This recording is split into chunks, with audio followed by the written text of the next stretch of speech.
Hello, this is Storybooks channel. New videos are posted every day. Subscribe and click the bell. Maria adjusted the blue dress, which looked very spectacular on her chiseled figure, took her time, painted her lips and smiled at her reflection in the mirror. Today is definitely my day, and he will definitely make me a proposal with celebration, she thought, and confidently headed towards the exit of her room. Ever since Jacob had come into her life, she couldn't think of anything else but being with this man and the long evenings when they didn't see each other. With a sinking heart, she imagined her future life with him from their wedding, where she, in a white bride's dress, says yes to him, to the very old age, where they, having achieved a successful career, enjoy children and grandchildren, and embracing each other and welcoming marvelous dawns. Where is this going? Is this degenerate chicken? Maria shook off the angry, familiar voice and continued to button her sandals. I'm asking you, where are you going? Barely her stepfather came closer, she already smelled the pungent odor of alcohol and everything squeezed inside her.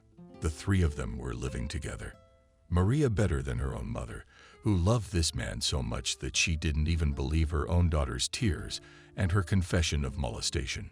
Maria was declared that it was her own fault for being young and dressing like a girl of easy behavior.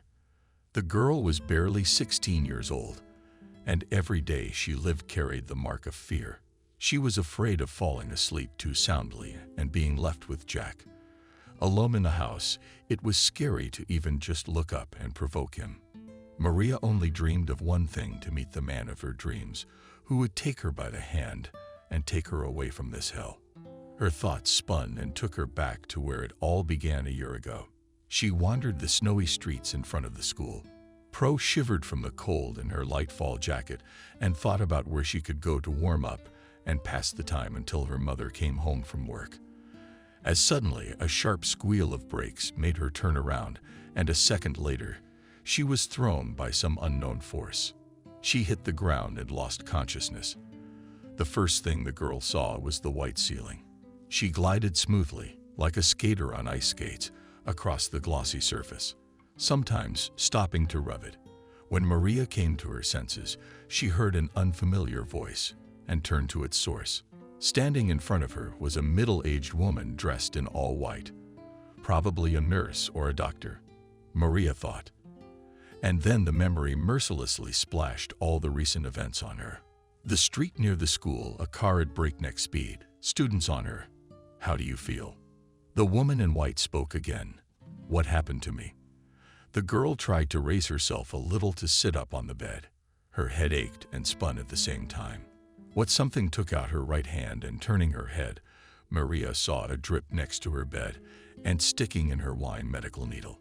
And what happened was that you were born under a lucky star, a girl, replied the nurse, coming over to adjust Maria's pillow. You were hit by a car. After a little silence, the woman in white added, the roads in our city are not sprinkled, so they're very slippery.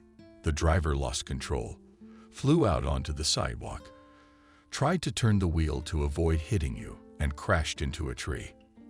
Unfortunately, he was a little less lucky than you. Moderate concussion, fractures to both legs. Still, you were both born with a shirt on your back. You're young to have such adventures. It's time for you to rest, though. Sleep is your best medicine right now.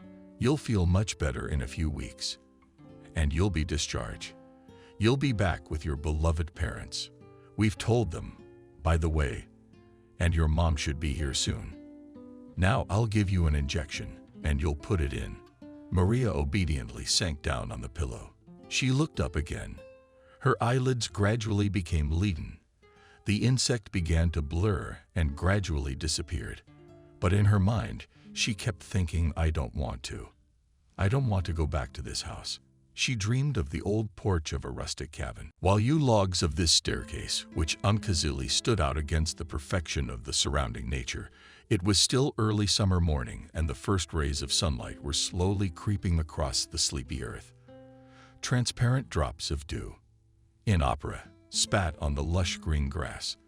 The air was not yet filled with the tinkling drills of birds lying in the distance, The morning rooster's cry could be heard.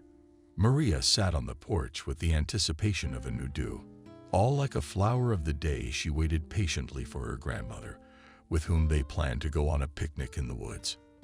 Nearby stood the girl's own wicker and basket, and a bag of sandwiches, which she had carefully assembled before dawn. "Maria, how early are you up?" "I can't wait to go to the picnic," heard the affectionate voice of her grandmother, and the girl felt a gentle touch, warm hands to her head. Alevtina Fedorovna was a tall, gray-haired woman with a rather strict character, however, in the only granddaughter soul did not tea. With her daughter Eugenia, she almost did not communicate, since the latter tied her fate with an Alkesh dishonorable, as Maria's grandmother called him. About the native father of the girl in general, it was not customary to remember. He left them even before the birth of the little girl. Every summer Maria, so in the French manner, liked to call her Alevtina Fedorovna, spent at her place in a small village on the banks of the Oka. And these memories were especially dear. The heart, the girl. After all, maternal love and affection she never knew. Her grandmother died when Maria was 9 years old. Cindy quickly sold her little house apple orchard, in which she so loved to play. The girl gave the money to Jack, and from that moment on, an unrelenting hell began in the life of Adriana's granddaughter. Maria woke up to someone gently touching her shoulder. "Maria, wake up. How long have you been asleep?" "I've been sitting here for an hour," muttered her mother, unsuccessfully, trying to wake the girl. "Running around like a burner in the city under the wheels of cars throwing. What were you thinking?" "I just got a phone call. I almost went crazy. When I found out, I had to take off work. Now they're taking it out of my paycheck. And you know how much money we need, don't you?" Maria opened her eyes and looked at her mother. She expected neither pity nor sympathy from her. The only thought of not wanting to return to her mother's house, and why did not let her go, and continued to torment her. "I brought you something to eat." A little mollified at the sight of Maria's helplessness, Cindy spoke and put a small container of food on the table. "The doctor said you'll like you soon, and we can take you home." At the last word, Maria's heart sank, and for a second, she regretted that everything had turned out so safely. "I have to work at home too. I can't do it alone. You are a minor, and you have to be fed and clothed. Jack's been sick to his stomach a lot. I have to make fresh food for him every time. Now you'll do it. So he'll get better soon." "Mom," only I was able to squeeze out of myself the girl and turn to the wall. She was choking on tears. After a few days, the doctors allowed Maria to get out of bed, and she went to the dining room for the first time on her own. She liked the hospital food better than the food at home. Today, however, her appetite was completely absent, and she thoughtfully stirred her buckwheat porridge for the umpteenth time, never once touching it. If only it were possible to escape to some huge city with skyscrapers that rest against the clouds. I thought, "Maria, just take a train and go wherever you want. No one loves her here anyway. Only my grandmother loved me, but she died at the thought of her beloved grandmother in front of her eyes." Tears came to the girl's eyes, and by an effort of will she forced herself to stop thinking about her. But transparent droplets already flowed treacherously down her pale cheeks. "Who is it that we have here, snot on his fist?" strictly asked a dense man with a good-natured face, who was not fiddling with his written and menacing appearance. "Did you think so, David?" Maria hastily wiped her tears and smiled strainedly. "It seems that I prescribed you only positive emotions and thoughts in addition to medication. Didn't I? Young lady?" The doctor didn't stop. "Mash, I understand that you are tired of being here without your family and friends. By the way, why doesn't anyone visit you? Well, forgive me for the indelicate question. In any case, soon you got better, and you won't even remember the name of your doctor. And now, good girl, have a good meal and go to your room. There you are waiting there tentatively, pushing the doorknob of your hospital room door." The first thing she felt was the slight breeze from the unlocked in her youthful stride rushed towards her and spun her around, tangling her bow and hair, tickling her face on the chair. Right beside her bed sat a man. More accurately, a very young guy. He was definitely tall. His broad shoulders obscured half of the room's window. The guy turned and looked at her. His facial features seemed very familiar to Maria. Black-colored, raven, wing, slightly waving hair over a high forehead, correct facial features and burning brown eyes. The girl lowered her gaze to his feet and shuddered. They were both in a cast. Crutches stood beside them. "You, Maria?" The man muttered embarrassedly, awkwardly, trying to raise himself up to greet her. "You've probably been told about me, about the accident that happened to us. I really wanted to see you and apologize. From the moment I came to my senses and realized that another person was hurt because of my fault and ended up in the hospital. I came as soon as the doctors let me stand up. I can't even imagine it. How do you feel? But I want to apologize to you. If you could ever forgive me." The boy spoke excitedly, and every word was difficult for him. "You're silent. What did I do to deserve this? Who would want to talk to a man who almost killed him?" he said with annoyance, and beat his right hand on one of the crutches so hard that the knuckles on his hand stood out. Maria carefully lowered herself onto the bed beside him. "It's not your fault," she whispered. "You're just as hurt as I am, even more so. You know what? This may seem strange to you, but I'm even a little grateful to you for being here." The boy looked at her in bewilderment. Maria extended her hand to him. "Let's get acquainted." Maria introduced herself. "Jacob," continuing to look at her, the man said, taking her small palm in his hand. And then a series of extraordinary days stretched on. Walks with Jacob in the hospital park. Endless late-night conversations about nothing. Cute smiley faces in messages, sweets Maria accidentally found under her pillow, and her favorite white roses on the windowsill, which Jacob claimed he had nothing to do with. "Why don't you want to go home?" one day the boy asked. His question caught Maria off guard. What makes you say that?" Maria looked so confused that Jacob put aside the side, bursting with happiness from the phone. The phone walked over to her and gently placed a hand on her shoulder. "Maria, I'm almost 30 years old.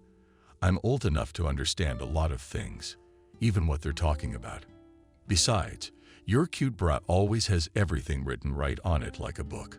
So what's going on with you? What are you so stubbornly silent about?" "Oh, baby, everything's fine." It was just the girl at first, trying to put on her usual mask of indifference, aloofness. But his hand on her shoulder was so warm, strong, a studied calmness and confidence that the lump in her throat, intervening and speaking bitter pain and resentment, so deeply hidden inside, erupted into silent sobs and a whole torrent of tears. Maria had never cried even at her grandmother's funeral.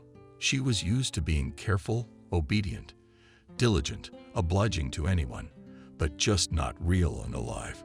Jacob hugged her gently and stroked her hair, and his shirt was all over her. Straight up deluxe. After listening carefully to her story, Jacob said firmly, "I will take you from there. Never will you suffer again." A woman's voice sounded, "Jacob," and they turned to its source, not immediately coming out of their stupor. "Jacob, son, I just got to the head doctor, and with good news. You're being discharged today, you row." Standing in the doorway was a grown, well-groomed woman, the scent of perfume that instantly filled the hospital room. "Mom, I'd like you to meet her. This is Maria." At first it was the son, but quickly oriented herself in the situation and shamelessly movie-gaze, as if X-rayed the girl. Nancy also. "Mom," Jacob impatiently interrupted son. "Gather. We have to go." Jacob, a little confused, looked at Maria and, freed from her embrace, rose from the bed, but immediately, turning around, with a smile said, "I am always with you. Do you remember?" "I remember." Immediately shown to Moshe and hurriedly left the room. Staggering, her stepfather moved towards her and with an effort threw off the shroud of memories. Maria desperately looked at herself in the large corridor, at the mirror in it reflected pale, like a shadow blonde in a blue, denuding dress with eyes widened with horror and not matching, like a cascade of hair mother was not at home and could only count on themselves. With determined steps, Jack headed toward the girl at 6, pushed with her back the front door, which obediently opened. "Where are you going, fool?" The voice sounded faintly affectionate. Maria ran out into the yard and rushed to the gate. But as luck would have it, it jammed and didn't want to open. Maria rushed to the garage. Stepfather, chuckling, followed her. The girl's gaze fell on the chainsaw plugged in. Their house was surrounded by thick woods, and Jack often used it to cut firewood. "Stay away from me." The girl grabbed the chainsaw in desperation, pushed the button. "What's going on here?" They heard the voice of Cindy, who stood behind them and looked on in horror at what was happening. "Do you see what your daughter has gotten herself into?" Instantly taking advantage of the situation, Jack shouted, "I always told you she hates me. Why? I've always been so good to her." Cindy ran up abruptly, pulled the chainsaw out of its socket, and was instantly silent. "What are you doing? You're out of your mind." Cindy's voice was shaking and hysterical. "Mom, don't you know anything?" Maria started to say, but her mother interrupted her. "You just tried to kill my favorite person in a human being. What about me, Mom?" Tears spurted from the girl's eyes. "You're not my daughter anymore. Get out of this house." Cindy was screaming. Her legs gave out, and she fell to her knees with her arms around her head and cried, "Get out." Continuing to cry, Maria pulled the wicket gate resolutely on herself and stepped out of the house. It had been summer outside for a long time. Everything around was green and blooming, but the evening's penetrating breeze made Maria lean. She walked through the woods along the road, and occasionally passing cars illuminated her with their headlights. Shoes on a small heel now, and then fell through the still soft soil after the rain. But the girl walked to the stop, not paying any attention to it. She only wanted to see and hug her Jacob as soon as possible. He would definitely save her. Maria was absolutely sure of it. "If it wasn't for Jacob, I could never have survived this," thought the girl, trying to erase from her memory the pale, hateful face of her mother. After the discharge from the hospital, Jacob and Maria did not part for a single day. He would pick up and eat school, feed her a delicious lunch, and they would take romantic walks around the city, holding hands, or went to the movies, never wondering what the session was. The guy worked in a prestigious law office, dreaming of a brilliant career in the big city. He spent a lot of time for additional training. The young man's ambition was to conquer Los Angeles, and often he and Maria would discuss at length how great it would be to live somewhere on the Los Angeles waterfront and admire the marvelous sunsets. Finally, a stop for transportation came into view. Maria sped up to catch the shuttle to the city. "I should call Jacob to meet me," the girl thought, and reached into her purse. The clutches on her waist fumbled for her passport cover. She continued to fumble in all the pockets, but at the same second, a scene of an hour ago arose in her memory. And the girl remembered with annoyance that she had forgotten her cell phone on the table in the hallway. "Nothing. I'll come to my lover myself. After all, I so today wanted to surprise him," calmed herself Maria, and turning to the window, began to watch the quickly glimmering all the forest. An hour later, she was already walking along a familiar city street. It was already dark, and the girl hurriedly turned to the right entrance. It was only a few floors up, and Maria stood at the front door where Jacob lived, having pressed the bell button a couple of times. Maria was upset that the guy was not home, but hearing the footsteps, the sound of the door lock opening, machinally tried to stroke her tangled hair. On the threshold stood Nancy, Jacob's mother. Maria had only met her a few times since the day she had first seen her at the hospital. She felt that this woman had a keen dislike for her, an origin that remained, to the girl, a mystery. "Jacob is at home?" shyly asked Maria. "What did you want?" Not at all ceremonious, asked Nancy a question. "I wanted to see him." Maria tried to pass into the apartment, but the woman, taking a step towards her, blocked the front door. "Listen to me," Girl, this is ticklish, every word uttered Jacob's mother. My son is a successful young man. He has a very bright future. And I'm not going to let some little girl with bad heredity and crazy parents ruin him. Besides, he has a fiancé. At the last word, Maria looked absent-mindedly at Nancy, disbelieving, smirked satisfied with her triumph, and the woman. She opened the door ajar so that the girl could see the living room. There was a family atmosphere at the festively set table. Father Jacob was pouring champagne into glasses. Across from him, Maria saw Jacob himself. He was laughing happily and hugging the unfamiliar girl sitting next to him, who was also smiling, slightly leaning her head against his shoulder with a stone face. Maria turned away from the door and, without waiting for the elevator, ran on foot. On the first floor, her strength left her. She sat down on the cold stairs. Her temples were pounding, her heart was pounding, and there was only one thought in her head. It couldn't be. Jacob couldn't have done this to me, but his happy face and the stranger beside him persisted in front of my eyes. It was already the 12th hour of the night, when David finished his tour of duty at the hospital. The day was very hard, and already not young man tiredly sank down on a chair. He thought glumly as he took off his medical coat. It's even scary to think how it might end. He slowly descended to the first floor, walked to the reception desk, pushed open the glass door, and greedily breathed in the fresh night air. David, the man, shuddered in surprise and turned his head to stare at the silhouette of a woman sitting on a bench outside the hospital. Maria, what are you doing here? Recognizing the girl, sternly asked the doctor. Seeing that she was shivering from the cold, he took off his visage and put it on her shoulders. Maria covered her face with her hands and cried, "Let's go. There is a 24-hour coffee shop not far away. You must be hungry. We'll have some hot tea, and you'll tell me all about it." They sat in a small cozy cafe right in the center of the city. David was smiling slightly, looking at Maria's cheese pizza. She was no longer shivering from the cold and played. The one brought by the waiter was now lying on the stove, on the chair next to the girl. "Just please don't send me home." With terror in her eyes, the girl whispered, having finished her story. "But what do you intend to do, young lady?" He looked at her anxiously over his glasses. "I have a dream." Pensively looking somewhere in the distance, said the girl. It was early morning when they stood on the platform of the train station.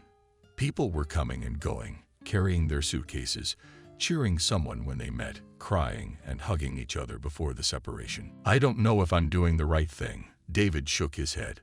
"Life will tell if it's right or not. But you're so good to me. You know, if it hadn't been for you, I would never have made it." Maria smiled bitterly. "Don't ever say that, you hear? I want you to know that in you there is a huge indestructible strength, which will always help you in life. This will cope with any situation and further become even stronger." "Just say I'm strong," David demanded. "I am strong," said Maria, "really," in the voice of a suddenly grown-up child. "Oh, I think we have a train coming." Listening to the announcements of the station duty officer, worried the girl. "It's all right. We'll make it," said the doctor and gave Maria a small bag.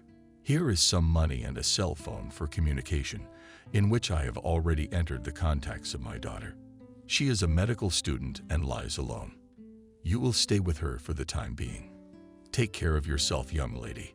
A fatherly hug for David. "Thank you for everything." Maria's eyes glistened with tears, and for the first time in months, they were tears of joy. The train moved off, and Maria couldn't stop looking at her family. Once a city gradually merging with the horizon, trying to memorize it to the smallest details, until it finally disappeared into the fog. First time in Los Angeles. Several hours of silence, and the measured clatter of the wheels was suddenly interrupted by a curious voice. Across from Maria sat a full elderly woman wearing glasses and a large hat that made her look like a huge mushroom. She held a small book with a bookmark in the middle and smiled as she looked at the girl. Maria nodded, and the mushroom grandmother continued. "My children and grandchildren all live in Los Angeles. And what did they find there? It's not clear. who studies, who works. Good for them. I got to travel all the time. I spend half my life on the road. Well, how can I not see blood? They want me to move in with them. But how can I leave my town? And my mom's all alone. You have to help her. She's the dearest person in the world. Why did only your father see you off? Suddenly, her grandmother looked at Maria with curiosity. Maria looked at her in confusion, thinking what to say. But they were interrupted by the conductor who entered the compartment. In his hands, he held a tray with several glasses of tea and solemnly announced Los Angeles. 20 minutes later, Grandma lit up. Gathering her things spread out on the bed into a large bag on top. Stepping out of the train car, Maria found herself in a huge, noisy, as if living train station. She was a little confused. She pulled out her cell phone and called her daughter David. Emily was older than Maria. She was in her 3rd year of medical school. I'm going to be a 4th-generation doctor, she said proudly. When I was a kid, my dad always took me to the hospital with him. And my favorite toy was a children's suitcase with medical instruments. First, I treated dolls and my soft toys. Then I got to my household and friends in kindergarten. Emily laughed. What do you plan to do? She asked the girl. I graduated from school with a gold medal and plan to go to university. I always dreamed of becoming a psychologist and helping people, answered Maria. That's great. So we're almost colleagues. Your mom must be proud. Emily was embarrassingly silent. I'm sorry, my dad told me all about you. You're a very strong girl. They drove to Emily's house in silence and stopped at the entrance of the high-rise building. Noticing Maria, surprisingly, Emily winked. You haven't seen Los Angeles in person yet. They went up to the 21st floor and opened the front door with the key and found themselves in a spacious multi-level studio with panoramic chalk windows. Maria involuntarily admired the view of Los Angeles. For a moment, it seemed to her that she was asleep, and it simply could not be in reality. She was about to be awakened, and she would find herself back in Colorado, in the same house. Where was Maria? What are you doing up? Hurry up and sit down, and let's eat breakfast. Emily was in full swing on the bed, on the chair on which there were already 2 cups of fragrant coffee on a plate, appetizingly arranged croissants with ham and cheese. Oatmeal porridge was cooking on the stove. Emily, tell me honestly, I won't embarrass you if I live here for a while. I plan on getting a job and a place to live. I've got the whole summer ahead of me. I have to get ready for university. I'm very grateful to you. But I realize very well that I won't be able to use your kindness all the time. And it's time for me to start taking care of myself, Maria said thoughtfully. Maria, don't hurry. You can stay for any period of time. And I assure you that you will not be a burden to me. You know, I'm an extrovert. I need companionship all the time. And honestly speaking, I'm a little sad. Emily's one persuasive voice. Anyway, you get settled in. I have to go to university. I have hospital duty tonight. Tomorrow we can spend the whole day together. I'll show you around Los Angeles. Your bed's upstairs, bathroom, clean towels. In the closet you can take any clothes you want and change. The girl grabbed her purse and headed for the exit. Thank you again, Maria smiled. She slowly drank her coffee.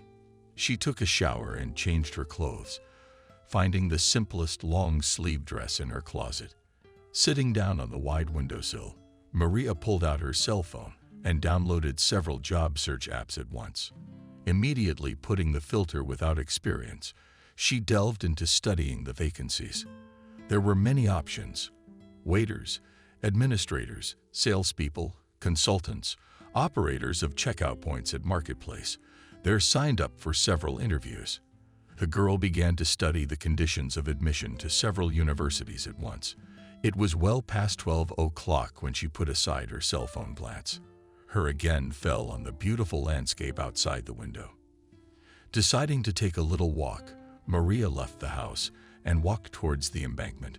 Many times she had seen this city in photos and videos, but now the sight was so mesmerizing that she stopped every now and then and marveled at the harmonious combination of ancient architectural monuments and modern buildings. How quaintly intertwined were the stone jungle and ancient streets with the green oasis of parks. Dusk began to descend on Los Angeles, and the city glittered with the shimmer of multicolored lights. Reaching the waterfront, Maria took a seat on a bench. A small boat sailed past, with loud music playing on board. On the deck danced passengers, and seeing Maria, waved their hands and greeted her. The girl waved back, and suddenly her gaze fell on a tall, dark, bald guy, whose facial features seemed to her very similar to those of Jacob. Her heart suddenly sank. Breathless, she gazed more and more intently at the faintly lit silhouette. This can't be, Maria thought, not taking her eyes off the man. But then someone called his name loudly. It wasn't Jacob. A longing filled her soul. The memory she had so carefully hidden in the corners of her mind suddenly came flooding back to her. Where have you been? I called, you didn't pick up. Emily was surprised. It was getting dark. When Maria opened the door, entered the apartment, the girl was sitting in the kitchen. I'm sorry, my phone died. I walked around Los Angeles. It's just extraordinary. Maria smiled with admiration.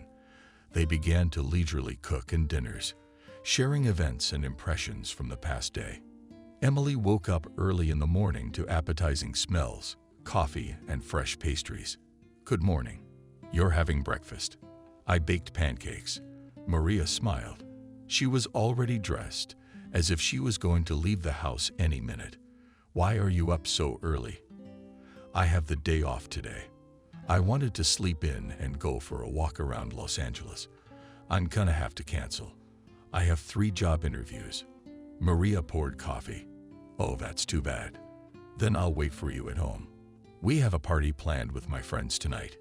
You remember, don't you?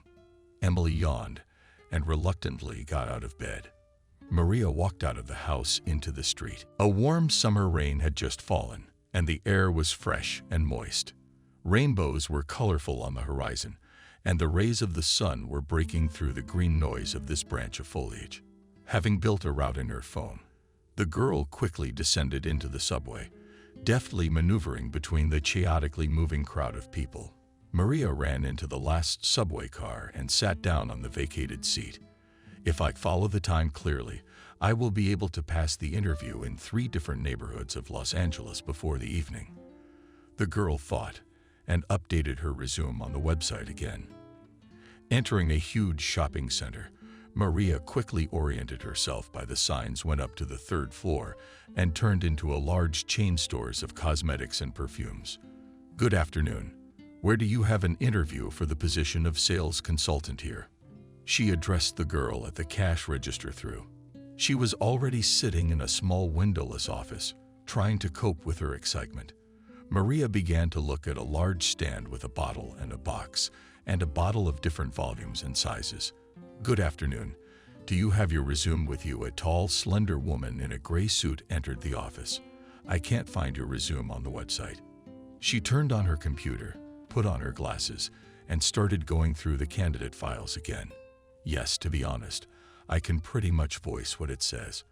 I graduated from high school with honors, and I'm preparing for university. I haven't worked anywhere yet. The woman raised her head and looked at Maria carefully. So you have no work experience at all? Yes, but I'm a very easy learner. Maria became very nervous, and her voice trembled. The woman shook her head and took off her glasses. Tatiana, I can't accept you for this position. I'm Maria. I apologize, Maria. But I really can't take you on. Of course, we have training and internships, but I assume that the candidate has at least minimal experience. Maria left the mall a little upset, but how do people get that experience? They are not born with it. With annoyance, the girl thought. With hopefulness, she went to the 2nd interview, walking along the embankment. Maria every now and then checked with the navigator. In front of the girl hovered huge buildings, which she had previously seen only on the internet. Their tops were lost somewhere in the clouds, and the mirror surface was blind under the sun. Wow, it's beautiful here, and how different Los Angeles is, Maria thought, remembering the small streets of Pokrovka with its cozy janitors. To some it is friendly and accommodating, and to some it does not give a single chance, continued mentally philosophizing. The girl reached the desired address and began to go up on the high-speed elevator, which took her breath away on the 43rd floor. The elevator stopped and Maria hurriedly opened the website to see the number of the office where the interview was taking place. Standing near the door was a pretty girl in jeans and a fat girl with long loose hair, looking like Rapunzel from a cartoon. "Are you being interviewed?" Rather smiling broadly, she hurried to Maria. Maria found herself in a large conference room with panoramic chalk windows. In the center stood a white plastic board with multicolored markers. Next to it stood quite a large number of chairs arranged in several rows. The girl took an empty seat. "Are you at the interview too?" A young girl with big frightened eyes sat beside her. In her hands she nervously twirled her cell phone.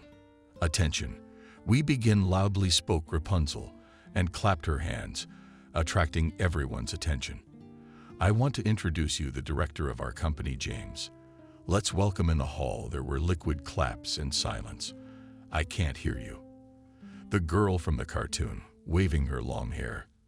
"Doesn't anyone here need a job?" A man in his 40s in a brown suit and a white shirt that was so tight on his big belly that it looked like it was about to burst. "We are all here to make things happen." James began his speech, stretching his words. "There is no ceiling on revenue in the company of which I am a director. Working a regular job, you will always be limited by your salary. I am here to teach you how to make big money and create your own business." "I don't understand." On the phone I was told that the vacancy here is on a competitive basis, and here they are talking about some kind of business. The girl with big brown eyes whispered in bewilderment. "Now the whole world has moved online, and I will teach you how to create your own business and how to develop it later." "And can we get to the point? What is required of us?" A man in the front row couldn't stand it after 20 minutes of the director's promising speech. "You need to take a training course where I and my staff will help you create your own store online and get your first income. There is a fee for the training." Questions were heard from everywhere.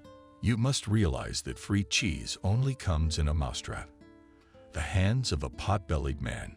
"But I promise you that very soon you will be able to earn your first big money." A rumble of disgruntled voices went up.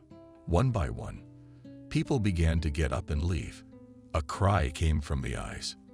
Maria's roommate also got up and hurriedly headed for the exit. When there was no one left in the room, and James and Rapunzel were gesticulating vigorously, discussing something animatedly, Maria approached them. "How much does this training cost?"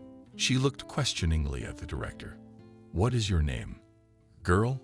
asked James and looked at her interestedly. "Come sit down, Maria."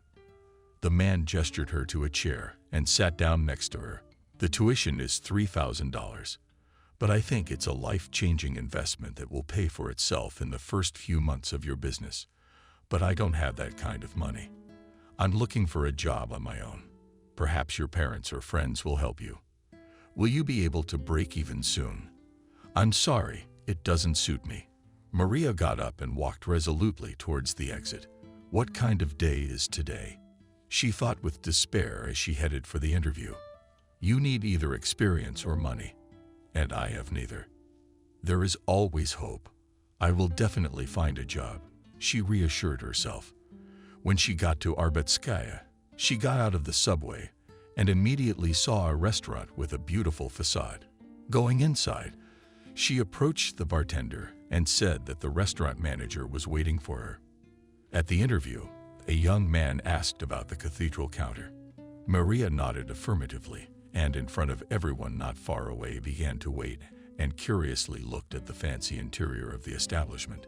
You must be Maria. A short, middle-aged woman approached. Come with me. They entered the door with assigned staff room and, walking down a dark corridor, found themselves in a small, cozy office, a large safe, and a leather armchair. A woman introduced herself. My name is Christina. I am the manager of the restaurant. Please tell me about yourself, Maria, she asked. If you don't mind, I lit a cigarette, and without waiting for an answer, she pulled out a small red purse, as you already know. My name is Maria. I graduated with honors and I can't find a job. Experience is required everywhere, said Maria, and then mentally regretted her last words. You can't say that at a job interview. You should present yourself at your best, not complain, she thought. Christina looked at her carefully and puffed on her cigarette. Why, no experience in anything at all, she thought for a moment. The thing is, we need a hostess. Your looks are very good, Maria. But understand, we have an elite restaurant complex, and this position implies not only a beautiful face and figure, as well as a clear knowledge of etiquette, rules of communication with guests, and sufficient stress resistance.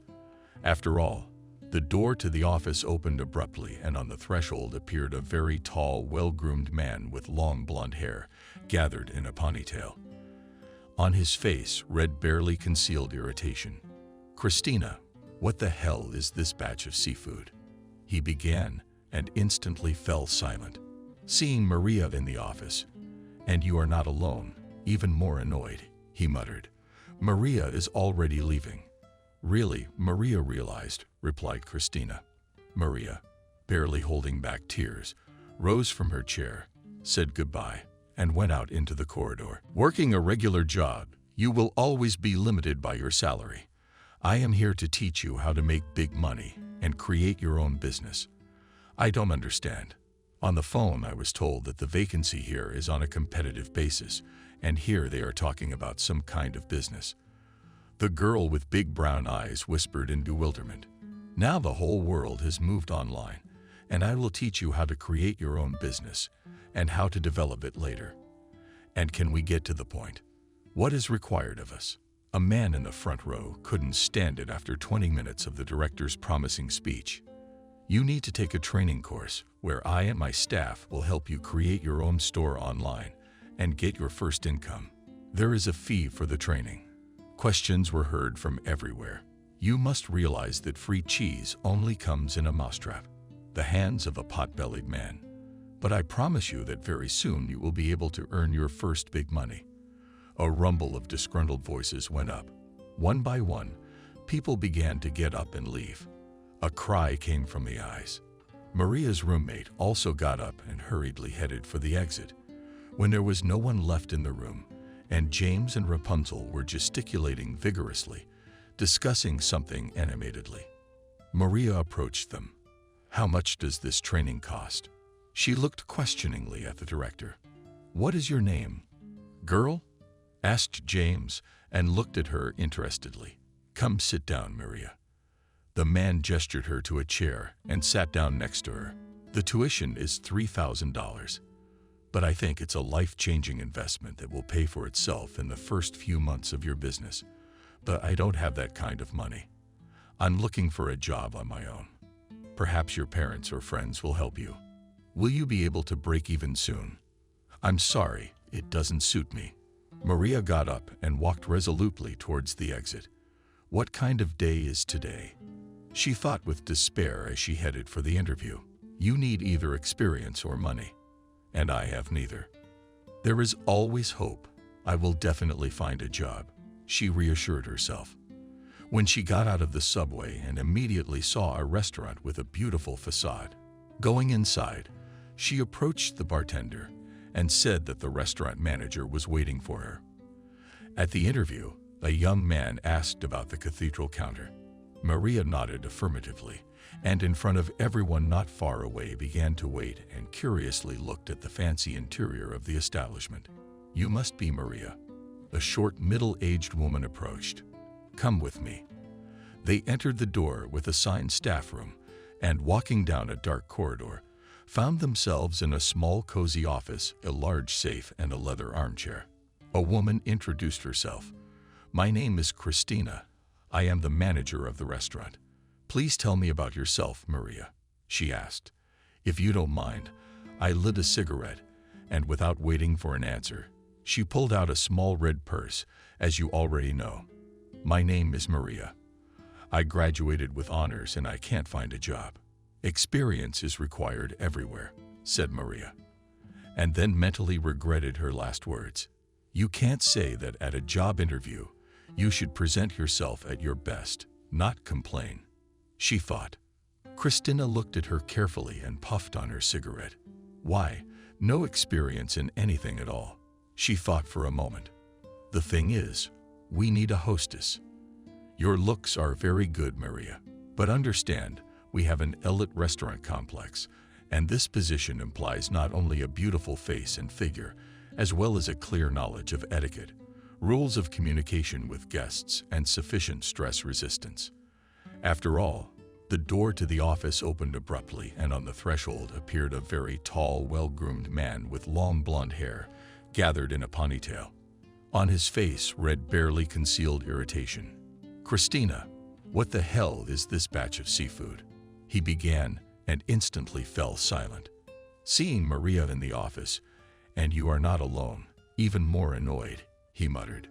"Maria is already leaving." "Really?" Maria realized, replied Christina. Maria, barely holding back tears, rose from her chair, said goodbye, and went out into the corridor. When she left the restaurant, she took slow steps toward the subway. The lump in her throat made it hard to breathe. She sat at an empty bus stop, covered her face with her hands, and sobbed without fear of being seen. Black mascara ran down her cheeks, and Maria wiped away the tears, smearing the makeup even more. The day was not going well. She heard a familiar male voice. The same man who had burst into Alexandra's office without knocking was standing right next to her, 5 minutes ago, without answering anything. Maria pulled a small mirror out of her bag and tried to tidy herself up. "What a polite girl." The man laughed, taking out of the inner pocket of his jacket a small package of wet wipes. Handed them to Maria. "My name is Sam. Can just be a word," he said. Seated himself next to her. "Maria," quietly spoke the girl, without looking at him. "Look, I'm not going to play psychologist. Were you asking me what happened? Maybe I can guess. Frankly, I can help you, provided you confirm my guesses, of course. So I suggest we sit somewhere nice and talk, if you'd like, of course. But how can you help me?" Maria finally came to her senses and looked curiously at the man. "You know," in the process, Sam gestured towards the wide avenue. "There is a very cozy cafe here, where you can talk quietly." At the sight of the girl's confusion, he pulled out a passport from the same inner pocket and opened the first page. "I would like to introduce myself. Sam, owner of a chain of Los Angeles restaurants and nightclubs." They were sitting in a small hookah lounge near the center. Tired of the long, emotionally exhausting day, today Maria drank fragrant tea with witnesses' interesting purple color and carefully choosing words, talking about herself. "It's like I'm at a job interview again." The girl smiled and embarrassedly defaulted. "You can just say a word." He deeply inhaled, standing on the table hookah. "So, what do we have?" Summarized the man, releasing upward perfectly rounded rings of smoke. "A talented man who can't find a job and is not hired anywhere just because of his lack of experience." "I got it right." The girl nodded affirmatively. "Maria, what if I offer you one quite interesting place with a good income? It's tuition-free, or there's a catch in something else." Maria blurted out. Sam laughed out loud. "It seems that you had a negative experience. But let's not talk about it. What I offer is quite legal and brings good profit. All right, let's call it a salary. It'll make you feel better, right? So, as I said earlier, I own a chain of restaurants and nightclubs. I'm the owner, and I'm offering you a job. It's an undercover waiter. Let's call it. Okay, you serve the guests, but you offer them expensive liquor, expensive food. If they ask for a drink, you can sit with them for a while. You're paid a percentage of every meal or drink the customer buys. What do you say? It's like an escort service." Maria said fearfully and started to get out of her chair. Sam laughed again. "Here's my advice. Read less stupid articles on the internet." But the girl, having already grabbed her purse, cut him off. "Sam, thank you, but I'm not interested. Have a nice stay." She pushed back her chair, trying to get out. Sam hurriedly pulled a business card out of his wallet and held it out to Maria. "You take it. Think about it. If you need my help, just give me a call." "Seriously," he said, helping the girl out. It was already dusk when Maria stepped out of the subway and headed towards Emily's house. Barely Maria opened the door with her key, she heard music playing loudly. Maria exclaimed happily to Emily when she saw the girl appear in the door. "But where have you been walking for so long? We're in the middle of a party. Come and join us." Around the table, there was a group of familiar young men and women. They were talking about their own things and laughing merrily. "Oh, what a blonde," whistled a young man standing next to Emily and extended his hand to Maria. "Let's get acquainted. I'm Mike." Maria reluctantly gave her hand and nodded politely. "What's wrong?" Taking the girl aside from the intrusive male attention, Emily asked. "I had a lot to tell you." Lowering her voice, Maria said, "But to summarize, not a good day." "Oh, relax, baby. You'll tell me tomorrow. You're alive and well. That means everything's okay. What's with the sad face? Let's have some fun. Have a couple of cocktails, and you'll be fine." "Stompy. Look, Mike, he likes you. And he's the son of rich parents, by the way. Be nice to him. Maybe you won't have to work at all." Then, with a drunken giggle, I winked at the girl. "We have an aversion to the smell of alcohol since childhood." Maria flared up with renewed vigor, and a little standing in the general company for propriety, she stealthily slipped out on the landing. The girl crouched on a cold step and lost her whiskers. Her mind was a hurricane of thoughts and emotions after the previous day. The loud sounds of music and cheerful shouts of the company did not let Maria calm down and concentrate. Deciding to breathe a little fresh night air, Maria entered the elevator and, after a little thinking, pressed the button of the top floor. Another flight of stairs to the technical floor, and she pushed the door leading to the roof. To Maria's great surprise and joy, the door swung open slightly. The girl's breath was taken away by the gust of wind and the view of glittering Los Angeles at night. From a bird's eye view, it was all transmitted by lights, like a Christmas tree leaning with her back against the wall. The girl quietly admired the beauty that had become her view. "I hope today is not a good time to commit suicide." She heard an ironic male voice behind her. "At least wait until tomorrow." She shuddered in surprise. Maria turned around and saw one of the guys present at the party she had escaped from. How did you find me?" The girl was surprised. "And what does tomorrow have to do with it?" "It's very simple. I noticed that you are not very cheerful at this holiday. And when you ran away, I looked out into the corridor and saw you going upstairs. And now that I've already witnessed a possible suicide, I can't leave you here. And I'll have to talk you out of it long and hard. What makes you think I'm gonna jump?" Maria, starting to lose your patience. "No. Oh, then I'm cool. I hate to change people's minds."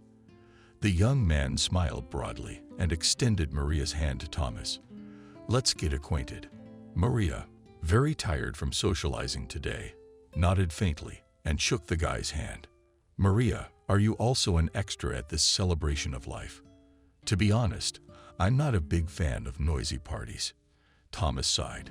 "I prefer a private conversation or reading a book." Noticing that Maria was shivering from the cold, he took off his jacket and threw it over her shoulders. "What do you like?" "I also like to read books and socialize. I dream of becoming a psychologist to help people," the girl replied, not stopping to admire the night landscape. "It's really beautiful here," she smiled. Night Los Angeles is irresistible, looking not at the landscape at all, but at the point profile. The girls agreed. "Thomas, I am very new here," admitted Maria. "Then I invite you on a little adventure." Thomas winked at the conspirators. "Maria, you've got something to lose." Emily struggled to get out of bed and headed for the refrigerator. "I think it's a pretty good offer." "Yeah, it's not like working in a fancy office on the 5th floor of a building, but you gotta start somewhere." She took the mineral water out of the fridge and drank greedily from the neck of the bottle. God, what a headache. And why did I drink so many cocktails? And you know, I'm a little sorry that I immediately burst out and ran away. Without listening to Sam, Maria sat in front of the mirror and with deft hand movements, paid a French braid. Of course, this is a nightclub and working at night, but I still think it pays well. Plus, I'll have time during the day to keep studying for my exams. Speaking of yesterday, you know the dark-haired guy well. What's his name? Thomas. I think Maria pretended to try to remember what he liked. Emily turned around and looked at her friend with interest. No, it's just that he followed me up to the roof. The girl was embarrassed. Wow, you also had a romance on the roof. Emily laughed. Emily, stop it. Nothing happened. Maria laughed too and threw a wooden pillow at her friend. They were so far apart that they didn't notice that they had made a mess in the apartment. I'm glad your work and personal life are getting better. Oh, Maria, there are 1 million opportunities to be happy in Los Angeles. The key is not to miss them. So your shift will start at 10:00 p.m. and end at 6:00 a.m. Will you ever be fired if you're late? I only hired you at Sam's request. If you don't live up to his trust, I'll say goodbye without the slightest regret. Already familiar to Maria, Manager Christina delivered the information sensitively, as if finishing every word. Your job is to sell the most expensive alcohol and appetizers possible. If the client, you can sit with them at the table. That's a wish, she added, seeing the girl's startled looks. First, you'll go through several internships, where you'll learn all the rules of etiquette and communication with the guests of the club. But remember, the main thing is by no means. Whatever happens, you have no right to be rude to guests or disrespectful to them. The dress code is simple deep cleavage and an extremely short skirt. If you're clear, you can start your internship. Nancy will teach you everything. She glanced at a petite girl with a short haircut wearing a brightly colored top that looked more like a swimsuit elevator. After hours of internships, Maria was walking around when her phone rang. Who is it? Hearing an unfamiliar male voice in the receiver, she asked. It's Thomas. You and I used to walk on the rooftops, he said. Yes, I remember. The girl smiled. You slowed down, laughed the voice in the phone. Only now I suggest a water walk instead of a roof. It'll be fun. Where are all the other people? Maria wondered. When he and Thomas went up on the deck of the small boat, there was not a single person in sight except the captain of the boat. Ah, this is nice, she exclaimed when she saw a small table and the small server for two, on which an exquisite bouquet of white roses was arranged. A large plate of juicy strawberries stood out a bright red spot on the snow-white tablecloth. And me nice, filled with all kinds of appetizers of cheeses, dried fruits, and nuts. They caught my eye. I guessed the colors. Thomas asked hopefully, pouring the champagne into glasses. Of course, said the girl, and when she saw the champagne in her glass, she exclaimed hurriedly, Oh no, thank you. I don't drink. Then, at least pretending to drink, laughed the young man and gestured to invite Maria to the table. They chatted and laughed casually, and wonderful views of the temple floated past them, illuminated by the different colors of the park's alleys. So you're a doctor? Maria bought the champagne lightly and set the glass on the table. Yes, I'm a cardiologist. I knew from childhood that I would be a doctor. My father died of a heart attack when I was only 11 years old. And then I made a promise to myself that when I grew up, I would definitely go to medical school and save as many lives as I could. And you know, that childhood vow gave me strength when it seemed to be running out. First college, then university. My mom was alone, and it was hard on us. But now, I'm so grateful to her for everything. She is the closest person to me. Maria had tears in her eyes. What's wrong, Maria? I upset you. The boy got worried. Are you all pale? No, I'm fine. Just very touching what you tell from all. Her emotions were difficult to breathe, and for the first time since Jacob's betrayal, a warm feeling of deep sympathy for the man gradually filled her heart. Then I suggest we continue our conversation about the meaning of life on the second floor of the cabin. The view up there is incredible. Give me your hand, lady. They stood on the roof and admired the sunset, which, like a talented artist, painted Los Angeles in all shades of red and pink. Thomas put his arm around Maria's shoulders. She felt the warmth of his body. It seemed to her as if his serene calm and confidence were now flowing through her living quarters. "What will you order?" Maria smiled studiously, and with an awkward movement of her hand, she tried to pull back high-collared and already short skirt. Today was her first shift, and she felt out of place. The girl was constantly overcome with doubts. It was only by an effort of will that she kept herself from running away from this place. At first, the working shift was only a few hours, and it seemed to her that she had been working here for a week, like a robot, smiling and giving out carefully memorized to communicate with customers, phrases and names of changes in the bar list. Maria mentally reassured herself that she would soon get used to it and would stop noticing the deafeningly playing music, bright light flashes, and drunken men and women. "You don't move awkwardly on the dance floor, Ooh. I see you've gotten the hang of it." Oh called her familiar voice. The girl in her hands was heavy under the nose with drinks, and she, trying not to drop anything, carefully turned around. In front of her, smiling, stood Sam. He was dressed in a black silk shirt and light beige jeans. Sam shamelessly scrutinized her in the semi-darkness of the club, stopping his gaze at her breasts, then at the mini skirt that hid little. "I didn't know where to put my embarrassment." Maria hurriedly left, saying that her clients were waiting for her. It was already dawning when Maria finished her shift and, having changed into cozy jeans and soft crickets, left the nightclub.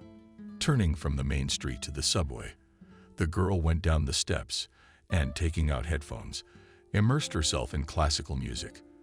What an escape after the rumble of dance music.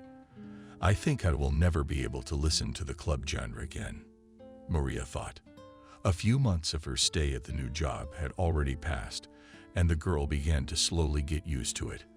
But her habit was of a more humble nature. At work, she tried not to stand out and dressed modestly whenever possible. She knew her duties by heart. There was only a little more to go, the girl said to herself through gritted teeth. Every day was similar to the previous one. In the morning, she returned from the club, set the alarm clock, and went to bed. Exactly at 12 o'clock to the elevator, in herself a huge cup of American. Maria would sit down at her psychology textbooks and study until late afternoon. Then she would hurriedly get ready for work. It was Groundhog Day all over again. An endless vicious circle, in the midst of which a bright flash blinded memories. Her call to Thomas and a shout of joy. "I got in. I passed the scores, enrolled his bottom one. I was sure of it." And these moments filled her soul with such infinite joy that it seemed as if she could work for another 10 years. In such stifling conditions, Maria took the elevator. Tired, joined the door. She opened her purse, took out the key, and turned it in the keyhole. At this time, Emily was always asleep, and the girl was very surprised to see that the lights were on in the apartment and the water was running noisily in the bathroom. She went to the door and tried to listen. Suddenly, the door opened sharply, and right at the meeting to her came out a completely naked elderly man. From surprise and fright, Maria screamed loudly, "But shush.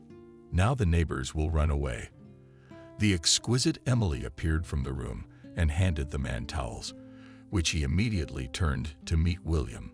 As if nothing had happened, she continued, unable to bury a word. Maria silently sat down on the windowsill and looked at the passers-by hurrying to work. William, taking advantage of the momentary pause, dressed quickly and made his way to the front door. Seeing how he slapped the ass of Emily, who came to see him off, Maria hurriedly looked away. "Do you love him?" asked the girl, when the door closed behind the night guest. "What?" Emily first stared at her friend with bewilderment, then threw back in her head, laughed. "Maria, are you really a saint? You don't understand. You're not with your brain. Why does a married man come here at night? And how did I get this fancy apartment and car? You think I earned it at the hospital. Or maybe you think I used the same money to buy brand-name clothes and fly to Bali. But he is 30 years older than you," Maria said sadly. "Not all of us are princesses like you." Emily said angrily. "We have been dating since I came to conquer the capital." "Emily, I'm sorry. It's really none of my business. You do what you think is right, and no one has the right to take life from you." "Okay, bygones." Emily softened. "You'd better show me the ring." Maria stretched out a long, graceful hand, where on the ring finger shone a gold ring with a neat stone in the middle of the voice with a diamond. "The prize," whistled Emily. "When the wedding? Next summer, probably. But the subject says he wants to marry me as soon as possible. Even if I don't want to wait that long." "Maria, you're crazy. A man as resourceful as your Thomas should marry himself right away. Or some bitch will come along and steal him away." "Oh, Emily, is it irredeemable?" Maria laughed. "He likes homely, modest girls. He's very fond of coziness himself. We dream of a big house, to have many children. He and I have the same outlook on life. We hardly ever fight. Only about my work. Thomas is totally against working in a nightclub. He says that he would not want me to work at all when I become his wife. That, as they say, to create a family coziness and meet him from work, shared with a friend Maria. Not a man, but just a fairy tale. And you know, if it went so revelations, I also need to tell you something. I think I fell in love too," Emily whispered dreamily and stretched sweetly. "With whom, William?" Maria was surprised. "Very funny," stepped the girl. "No, of course not. How can one love that old man? My favorite man is young, promising, and quite serious. At least he's showing his serious intentions towards me, even though we've only been dating for a short time. So maybe things will work out soon, and I'll become a wife too," giggled the girl. "And you will stay with William?" Maria asked. "What else? And give up all the benefits. What does he give me? I won't leave him, even if a rich sheikh marries me. You never have too much in life. You know, friend. By the way, why don't we introduce our men? We'll be family friends." Today was the celebration of the next anniversary of the establishment, which was announced in all the media. It was late Saturday night, and the party was gaining momentum. The club was filling up with people very quickly. At the entrance, there was a long queue for face control. Nearby, there was a whole park of luxury cars and VIP guests of the club. DJs were warming up the audience as much as they could, and brightly colored go-go girls entertained the visitors with their artificial dances. In the center stood a huge pyramid of glasses and snow-white tablecloth, and everywhere reigned atmosphere, looseness, and the feeling of eternal celebration of life. All the guests, as well as the staff, from the manager to the waiters, were dressed in all white. Maria panted, ran into the staff room, and hurriedly began to take off her jeans to change into the uniform of the establishment. "Where do you even wear?" The manager Christina asked angrily when she saw her and tossed her some shiny bag. "Your shift starts in 5 minutes. Couldn't you have come early for this party? I have time for everything," Maria answered calmly. When she opened the package, she was surprised to find a very short white dress in it. "What is this?" "I'm not wearing it." "It's your holiday uniform, Maria, in case you haven't noticed. It's our club's 5th anniversary, and everyone's wearing white. And you're hoping to be just like all the other girls. And if you're not happy, you can write a letter of resignation in imitation." From here at that very minute, Christina angrily flashed her eyes, turned around, and left the room. "Your shift starts in exactly 4 minutes. It came from down the hall. With a heavy sigh, Maria pulled a small white dress out of the bag, quickly pulled it over her head. She shifted her gaze to the large wall mirror, and aghast. The dress was made of thick fabric. Because of the tall height of the girl seemed just extremely short. It was complemented by an obscenely deep cleavage. "Oh no. No way, I will not wear this outfit of a prostitute," thought Maria with disgust, pushing herself white shiny fabric. It took another minute to change into her casual uniform, tying a ponytail of her long blonde hair as she went. Maria almost ran into the main hall of the club. "Maria, where's your dress? Christina will kill you with amazement, recognized partner Nancy. Seeing her in the usual clothes on Nancy was the same white dress, which, strangely enough, looked on her more modest. But this was more than compensated for by the brightly colored makeup with gaudily red lips. In her ears were shiny long earrings, tassels. There's a lot of people out tonight. Look at the guests at those VIP tables. They're generous. Nancy winked, showing a few tightly rolled $100 bills. The ones on the left are mine. You can have the rest, Nancy. Maria exhaled sharply, and headed confidently toward the VIP tables. Suddenly, someone grabbed her arm and Maria shrieked a little in surprise. They're all fucked up, I hissed in her ear, Christina driving her to the side. I thought I warned you, but you chose to do it your way again. So I'll tell you with great pleasure you're fired. Get out of here.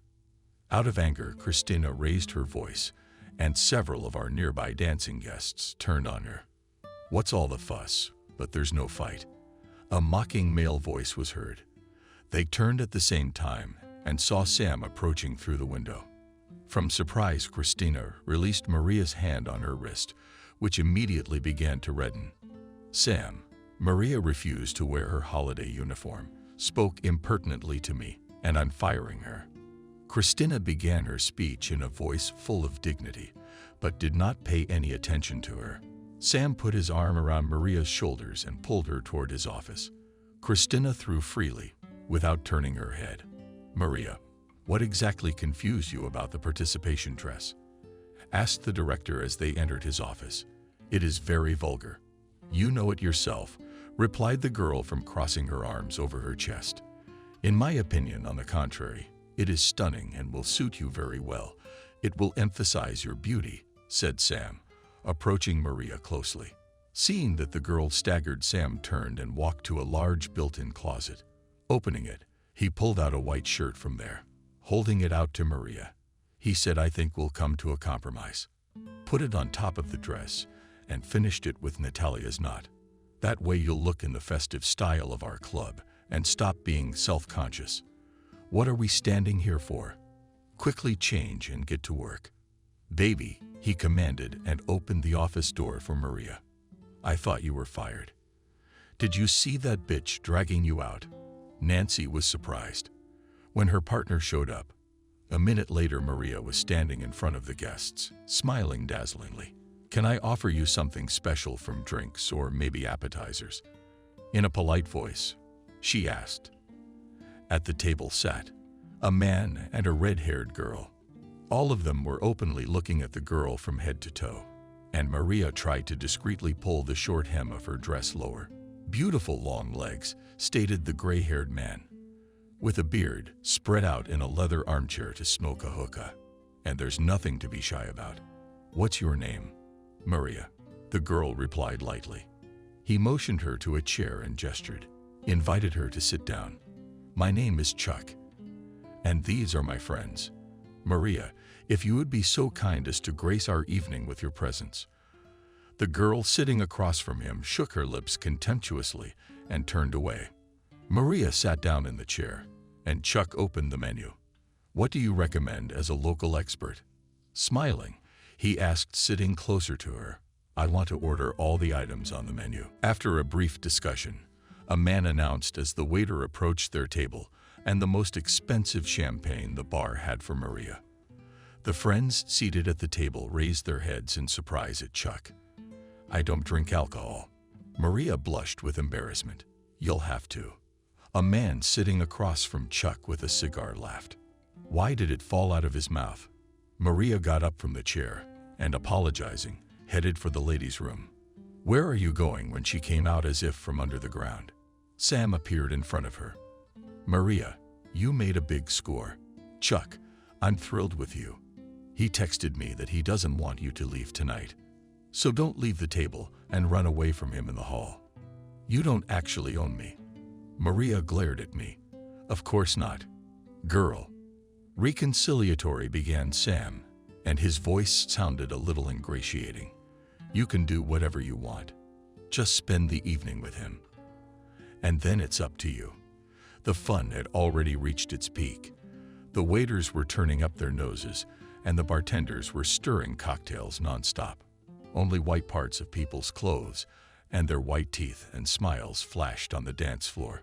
Flashes of gunfire sparingly picked out of the darkness, faces, hands, burning eyes, distorted figures of kissing couples. Chuck's friends, seated across from Maria, gradually began to fade away. The man who kept his cigar in his hands dozed off in his chair, resting his head on the windowsill. The perpetually disgruntled red-haired girl was talking to someone on a video link, trying to shout over the bursting eardrums, loud music. Only Chuck seemed to be perfectly sober and listened with interest to Maria, who, out of politeness, was trying to maintain a place that was inappropriate for such a place. Small talk. I suggest we continue our evening with a stroll through Los Angeles at night, which is beautiful, especially through the limo window. Chuck covered Maria's palm with his broad, large hand. Unfortunately, I can't. Maria tried to speak calmly and respectfully, but a tremor in her voice gave her away. She tried to free her hand, but the man's hand only squeezed her palm harder. "Baby, you better calm down," Chuck whispered unpleasantly, smiling, seeing the girl's frightened look. "Once again, I like you, and I want you to come with me. I never take no for an answer. So we're going to go outside now, get into my limo, and drive to my place. I'd like to avoid the heart-wrenching scenes and the hysterics. You're a smart girl, aren't you?" "Yes, of course," Maria mumbled. "That's good," Chuck said with satisfaction. He reached over to the opposite couch to grab a large black suitcase of papers. Seeing that the man's attention had shifted for a second, Maria jumped up abruptly from the leather chair and ran toward the exit of the club, trying to get through the crowds of people. She turned her feet every now and then, shod in sleek, high stiletto-heeled shoes. Bending over to kick them off her feet, Maria felt someone's hand on her shoulder. A girl dancing. In front of her stood some unfamiliar young man wearing bright blue sunglasses. He was dancing in place and moving his arms vigorously. "No, I am." And then Maria saw Chuck coming toward her through the cluster of people. The girl ran in the opposite direction. Suddenly, she found herself in front of a dark corridor leading to the staff wing. The exit from the club was now very far away, and Maria moved determinedly towards the room where they always changed clothes. It was empty, and Maria breathed a sigh of relief. Now she would lock the door and try to escape through the window. The fact that it wasn't just Chuck looking for her anymore. The girl had no doubt at that very second. The door swung open abruptly. On the threshold stood Chuck. "And here you are." His voice stood angry and did not bode well. Maria staggered back in horror, immediately springing to action. The man grabbed her by the hair and brought all lips to the very ear, hissed, "No one dare make a fool of me. You got it." Tears rolled down the girl's cheeks from pain and fear. Her heart was pounding in her head with the noise of her free hand. Chuck tried to tear her dress off, but Maria fought back desperately. Out of the corner of her eye, she saw a bottle of champagne left on the table. The events unfolded rapidly, fumbling for the neck of the bottle. Maria grabbed it firmly with her hand and with all her strength hit Chuck on the head. The man staggered suddenly and slowly slid to the floor. Maria looked in horror at the man prostrate on the floor, blood trickling from his head. He did not move. "What have you done?" Her stupor was interrupted by the sudden appearance of Sam. "You have no idea who he is. What's gonna happen to you now?" Drying Dora's breadcrumbs. At his shouting, the entire club staff came running. Shocked by the scene, they stood in the doorway, hesitant to enter. Someone called the police. Everything after that was a blur. Maria was handcuffed and roughly pushed into a patrol car. They took her to the station. "I told you everything. He tried to rape me. I defended myself. Let me make a call." Maria sat in the office. The interrogators tried to patiently answer his questions. "Maria, it's not that simple. Are you charged with murder? As far as I know, you spent all evening and all night at the dead man's table. What was your purpose in doing so?" Did you have a prior relationship with her or perhaps an acquaintance? The questions came one after another, but Maria was tormented and tormented by only one. Why? Why did this happen to me? I could have avoided it. I could have avoided going to that nightclub. I could have avoided sitting next to that Chuck. Thought, shaken girl. So until we've questioned all the witnesses, you'll stay here for at least 24 hours until all the circumstances are clarified. Interrupted her musings the voice of a policeman. You can make one call. When Maria saw Thomas, she burst into tears and rushed to him. He hugged her silently, but in his gaze she could hardly cover the horror and hopelessness. I can't believe it, he began. Why did you sit at his table? Did you want to go to him? Bitter disappointment overwhelmed Maria and tears came to her eyes again. You don't believe me either, she asked bluntly. Maria, why are you so blunt? Understand, it is very difficult for me to accept the fact that my fiancé is accused of murder. The young man began to rub his temples with effort. I need a good lawyer. Thomas, please inform my friend Emily. Maria started, got up from her chair, and headed for the door. Thomas looked at her confusedly. My dear, how nice to see you. Emily threw herself on her friend's neck as soon as she entered, and you don't even judge me like everyone else around you. I'm a murderer. Maria grinned bitterly. Maria, he's not dead. Chuck, in the intensive care unit, the condition is consistently serious, but the doctors say that he will recover. So you're not a murderer. Emily hugged her friend. It's gonna be okay. We'll prove it was self-defense. Remember, I told you about my man. He's a good lawyer. We're gonna get you out. Maria. For the first time in days, Maria had hope. She didn't want to believe she was going to jail. And all the things she'd been working towards for so long would be buried forever. Her dreams and goals, something that could hold up under all of life's hardships. Her entire life before coming to Los Angeles ran before her eyes. No, I shouldn't give up. This is not what I've come this far for. The girl fought decisively. People don't even realize that one of the most important values in life is hope. By giving it, you can make a person the happiest, not just kill them. She suddenly remembered the words of David, her doctor, who had helped her so much. Maria, I want you to know that you have a huge indestructible strength, which will always help you in life, and you will cope with any situation and become even stronger. Just say, I am strong. I am strong. Maria whispered, You have visitors upstairs. The guard's loud voice interrupted her already shallow sleep. All night the girl could not sleep a wink, and only in the morning she dozed off. Maria sat in the visiting room, impatiently waiting for Emily and the lawyer. When Maria's door finally opened. Hello, baby. Look who I brought you. These are your lawyers. My favorite man. Come meet Emily. But Maria's gaze was directed past her. Jacob was standing right in front of her. They looked at each other like that, not believing their eyes.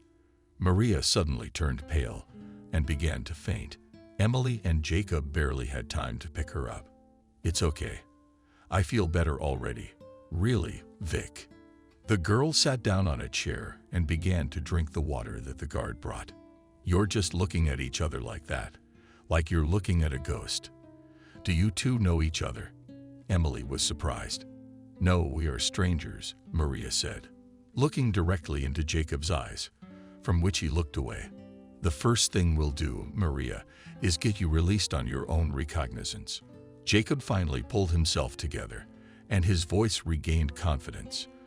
To do that, I need a full account of the incident, including even the smallest details. I'll come by tomorrow, and we'll discuss everything. Thank you, my love. I knew you wouldn't say no. Emily reached for Jacob's lips. I have to go. Maria averted her gaze and rose abruptly from the chair. See you tomorrow, Maria, said Jacob. See you tomorrow, Jacob, replied the girl with a long voice. Without looking at him, machine, whispered Jacob. Barely had the girl time to enter the visiting room. He jumped up from the chair he was sitting on, walked over to her, wanted to hug her, but Maria stopped him with a look. Don't, she said quietly. sitting down on the bench. Another sleepless night reflected on her face in a bad way. Her neck was reddened, her eyes merged in their depths, reflecting some kind of boundless despair and sharpened pain. Jacob's heart clenched. "Mash, I managed to get you released today.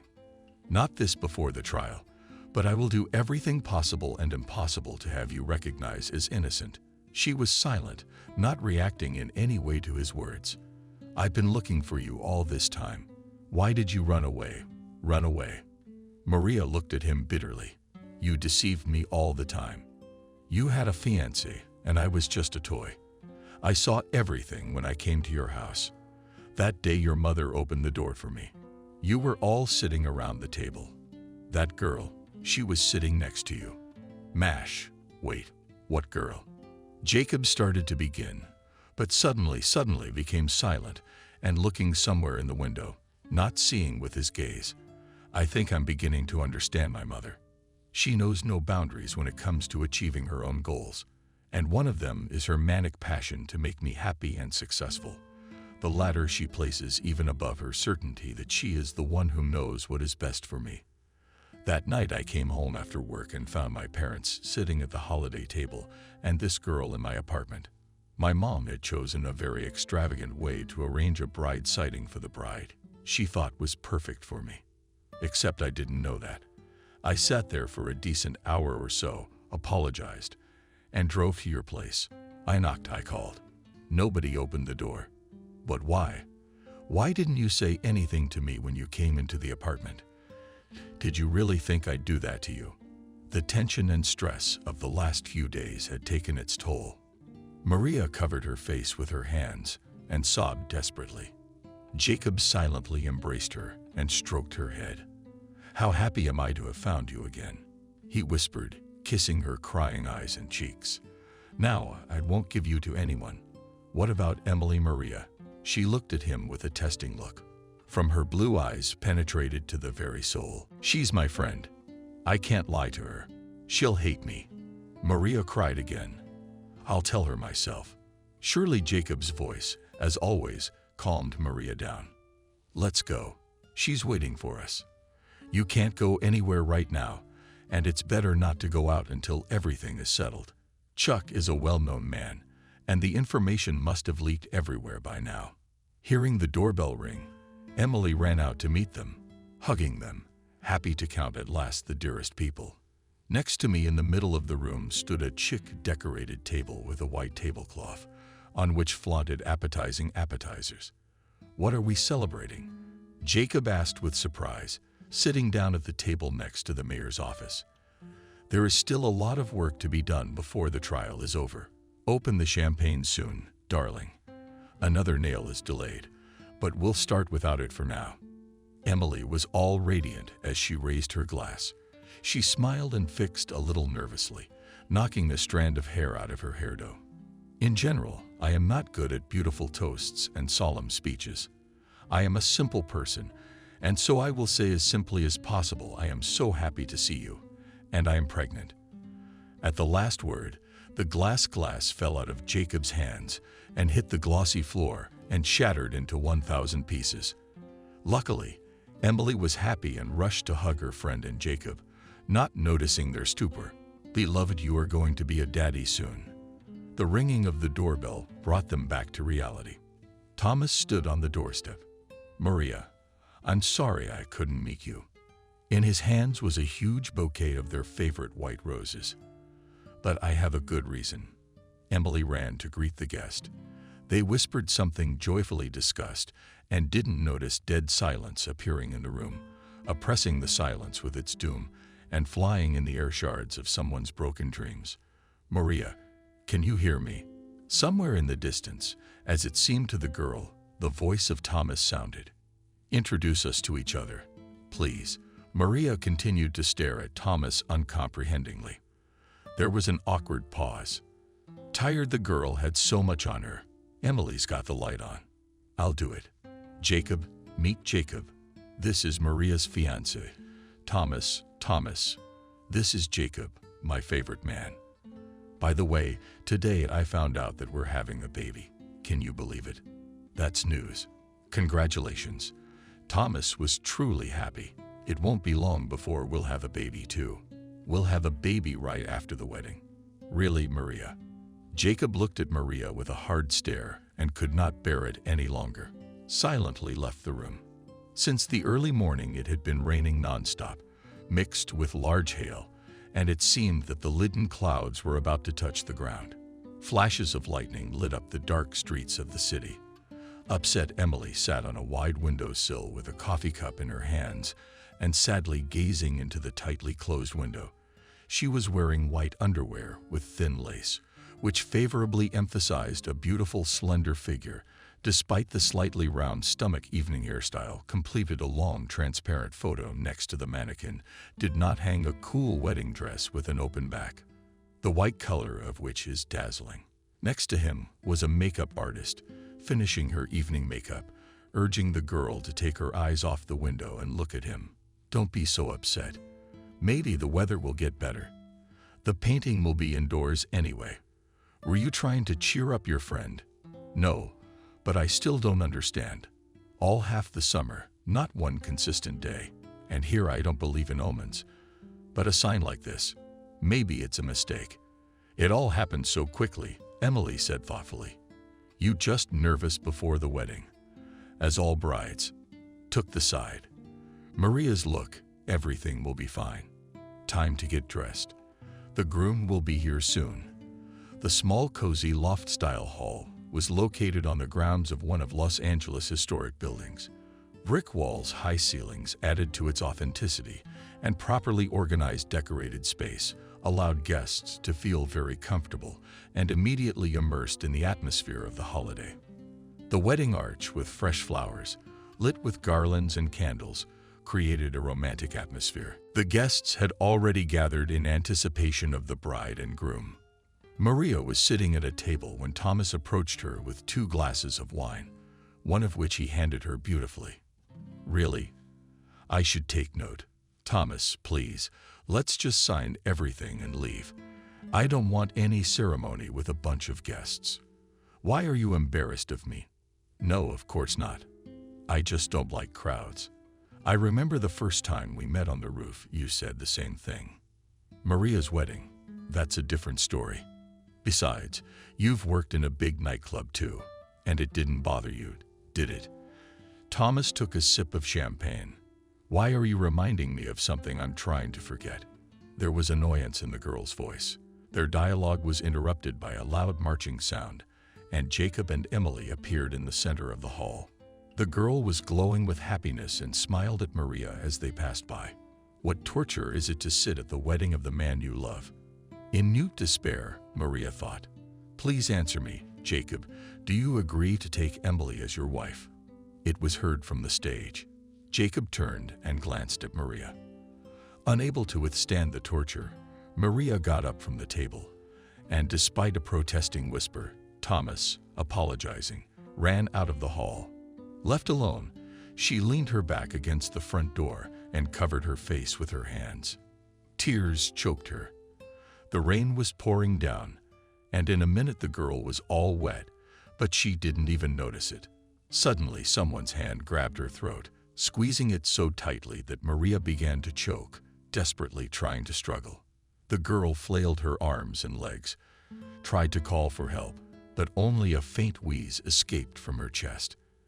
After a minute, Maria lost consciousness. As soon as Maria opened her eyes and tried to look around, memory instantly bombarded her with all the events of the previous day. When she turned her head, she saw that she was lying on the concrete floor, her hands and feet bound with ropes. The girl began to panic and tried to pull the ropes off, but the knots on them were very tight. Desperate, she forcefully entered the room, which was very dark and unpleasant. It smelled of grayness. A thin strip of light shone through the narrow window. My God! I'm in the basement, Maria thought with horror. Who would want to kidnap her? And even in the most crowded place at a wedding. Who is this man? And what did he want? There were no answers to these questions. Suddenly, the creak of a step interrupted her musings. The door to the basement opened, and a bright light blinded the girl. A male silhouette appeared in the doorway. She came to her senses. The man's voice seemed very familiar to Maria. He stepped closer and Maria shrieked. It was Chuck. I see you missed him. He smirked and placed it on the floor next to the girl under her nose. I missed you too and didn't wait for the trial to be over. We didn't agree last time. Do you remember where we left off? Chuck rolled his eyes, pretending to try to remember. Yes. We stopped at the fact that you wanted to kill me too. You wanted to rape me. Maria screamed in desperation. Let me go. You hear me now. They'll be looking for me. And you'll be the first to be suspected. Let's just forget the whole thing. I'll leave this house and go my own way, and I won't tell anyone anything. I promise you. Bravo. Chuck applauded theatrically. It turns out that you're especially strong in spirit when you're up against the wall. For example, can you kill a man with a champagne bottle? Or now you're making your own terms, bound hand and foot, lying on the floor in a damp basement. Now, you listen to me. You have nowhere else to go. In a few days, your charred remains will be found, and their identity will be confirmed by forensics, which belongs to me. And from that moment on, you will cease to exist. For all your friends and relatives, you will exist only for me, and for me alone. This is your home now, Maria. I don't want to keep you in this cellar. And if you are a good girl and do not do anything stupid, but behave well, I will let you out of this cellar. You will live in the best room of this house and do whatever you like here. Noticing that the girl didn't protest, Chuck moved closer and produced a plate of food from under her nose. So be a good girl and eat first. Before he could say anything, the plate was knocked out of his hands. Kicking Maria's leg, sick asshole. Let me out of here, screamed the girl, waving her bound hands and feet. Shut up, you hysterical bitch, Chuck screamed. And with all his might he slapped Maria on the cheek. Maria lost consciousness from the painful shock. When she opened her eyes again, she felt intense pain. Her arms and legs were numb. Her head ached so badly that any movement caused and suffering. The small window upstairs was pierced by dawn. In a vain attempt to untie the ropes, Maria looked around herself. It would be nice to find something sharp to cut them with, the girl thought. She had lost track of time, and now she couldn't even imagine how long she had been here. A day, maybe a few days. Cursing herself for her intemperance, Maria began to think about how she would get out of here. The worst solution was to piss Chuck off. Now there was no telling when he would come again. At all costs, she needs to get out of the basement and get upstairs. There she would call for help and try to escape. Her musings were interrupted by the sound of footsteps on the stairs. The door opened and Maria was blinded by a beam of artificial light. Chuck called out to her, but it wasn't Chuck. An unfamiliar, tall man silently placed a tray of plates beside her, took a mug of water and handed it to Maria. She began to drink greedily, and stopping to catch her breath, whispered, "Please call Chuck. I want to talk." The man still silently took the empty mug from her and headed for the exit. The door closed behind him. It was more than an hour before the sound of approaching footsteps was heard near the door. Something I wanted to say. Chuck was standing in the doorway, arms crossed over his chest, staring at her. "I didn't mean to act like that, and I apologize," Maria said quietly. Chuck remained silent. "Promise me it won't happen again. Please divorce me. I can't feel my body," Maria cried. The man walked over to her and, taking a knife from his back pocket, one by one cut the ropes binding her. Maria tried to stand up on her former legs, but they did not obey her, and she almost fell to the floor. Chuck, who managed to pick up the girl on his arm, carefully carried her toward the exit. They climbed up the long staircase and found themselves in a large empty hallway of the house, where there was some furniture and some paintings hanging on the walls. Without stopping, Chuck began to climb even higher, and when the long, wide staircase ended, he turned toward the rooms. Opening one of them, he placed Maria on a large bedroom bed that stood against the wall. "This is your room now. Your food will be brought to you here in a closet of clothes in your size." The bath has everything you could possibly need.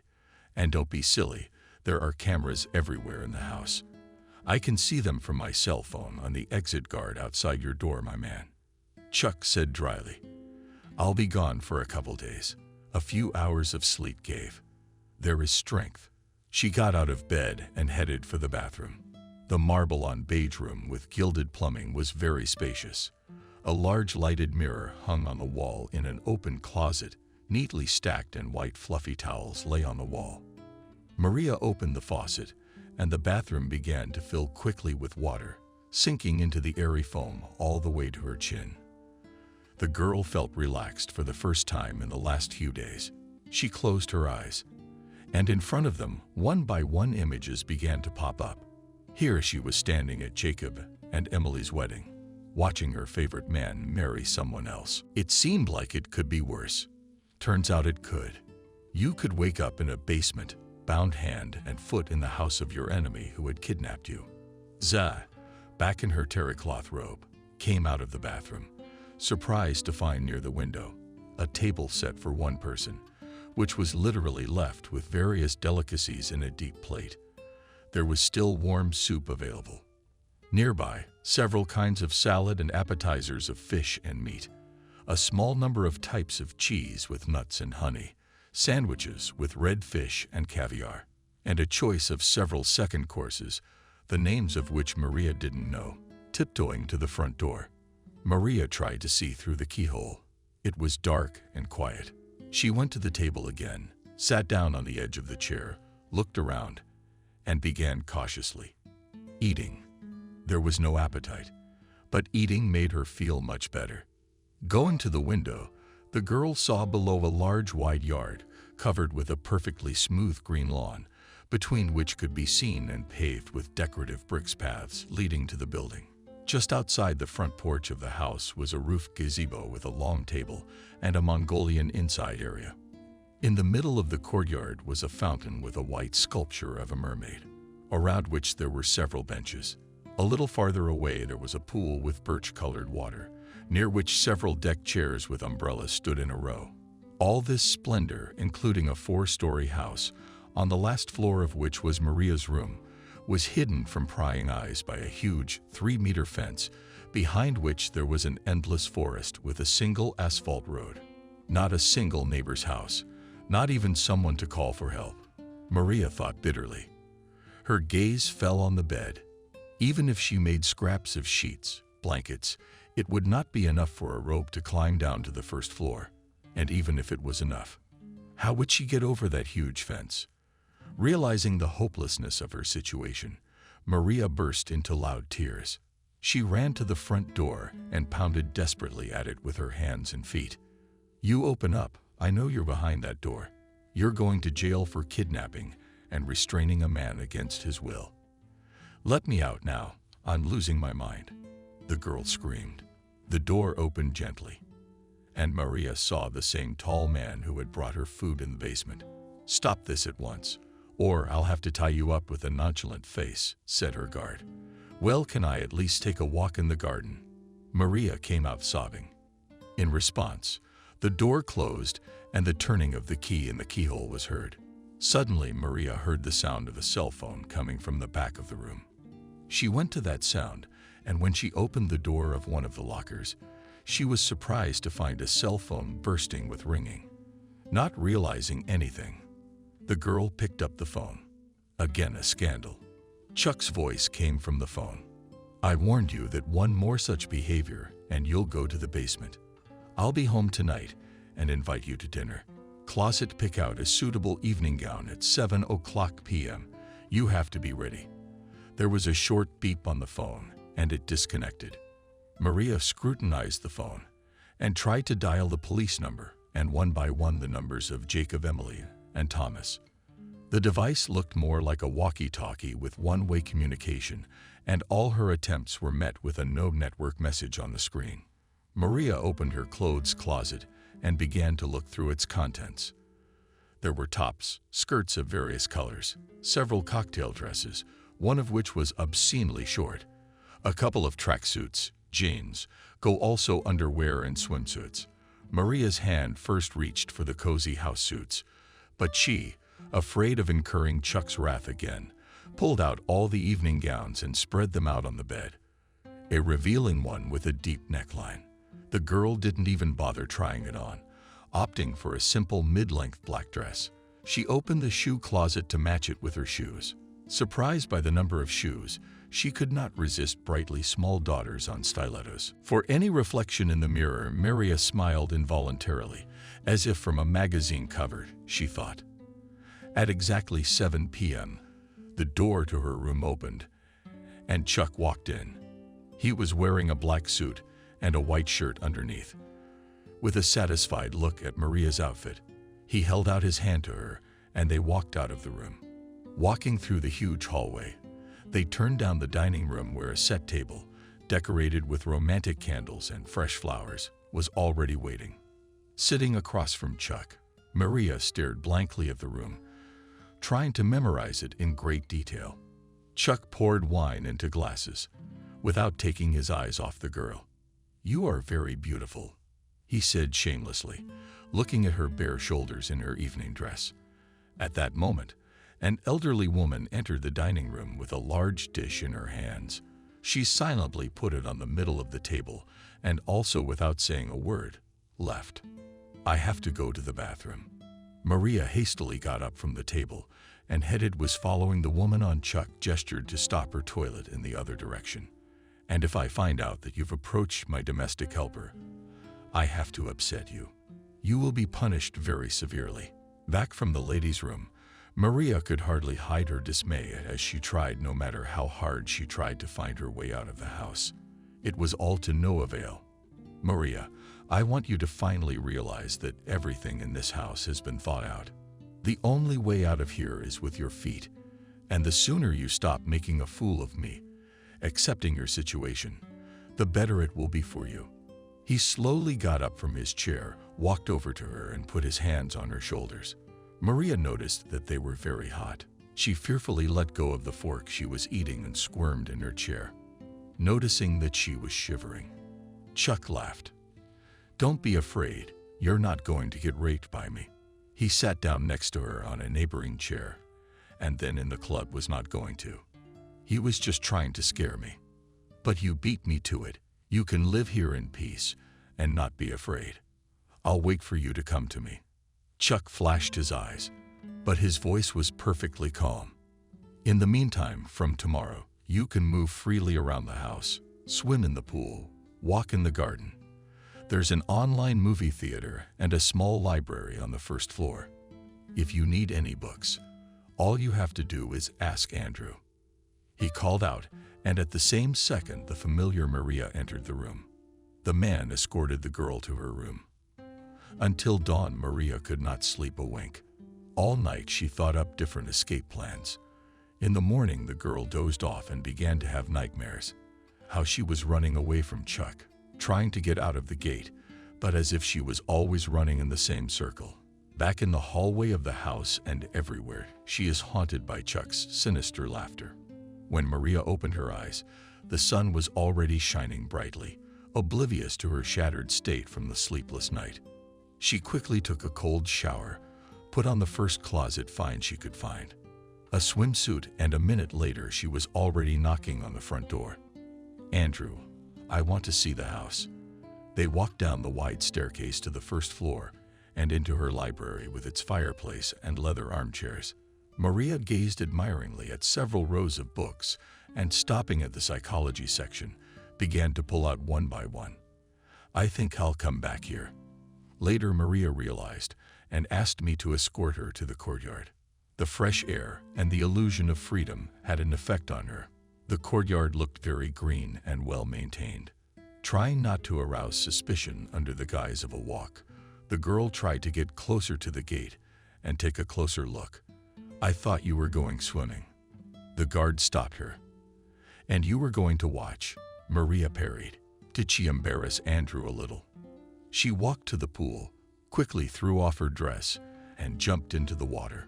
The water was warm and pleasant, and after doing a few breaststroke mushrooms, she flipped over onto her back and continued her slow swim. "And let's spare the kebabs," shouted Maria Andrew, who was watching her without a break. "I want a feast." "I think that's a great idea." She heard Chuck's voice behind her. "I wish I could join you. I'm leaving."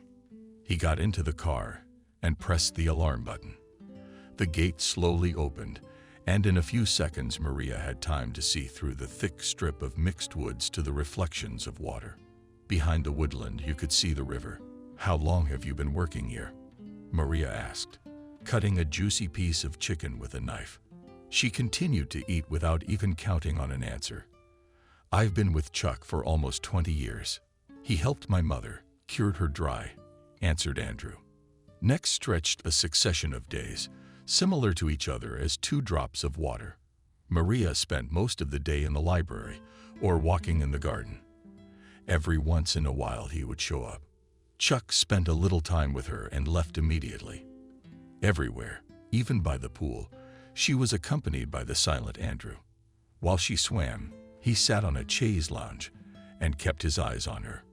Whatever she asked for, the girl immediately fulfilled everything, except for a walk in the woods, which she had been begging Maria, her guard, for a week now. "Andrew, I need new books," the girl said. "Go to the city to the list. I'll write to you." "Okay, but you stay in your room. Let's go." Andrew got up from his chair to escort the girl and lock her in her room. "Please don't take me away," the girl pleaded. "I feel so good here by the fireplace. Where would I run away to? Think about it." She pretended to yawn and tightly in the plaid handed the man a handwritten list of necessary literature. "I'll be waiting for you." Andrew nodded and began to make his way down the stairs leading to the garage where several of Chuck's cars were parked. Making sure the guard could no longer hear her, Maria walked to the wide front door, opened it, and looking around, rushed toward the gate, where several thick spruce trees were growing in a row, hidden between the trees and the fence. Holding her breath, Maria waited for Andrew's car. A minute later, a large black Jeep pulled up. The guard pressed the remote control, and the gate began to open slowly. "This is the moment," Maria thought, and jumped 6 hid next to the car, avoiding the view in the side mirror.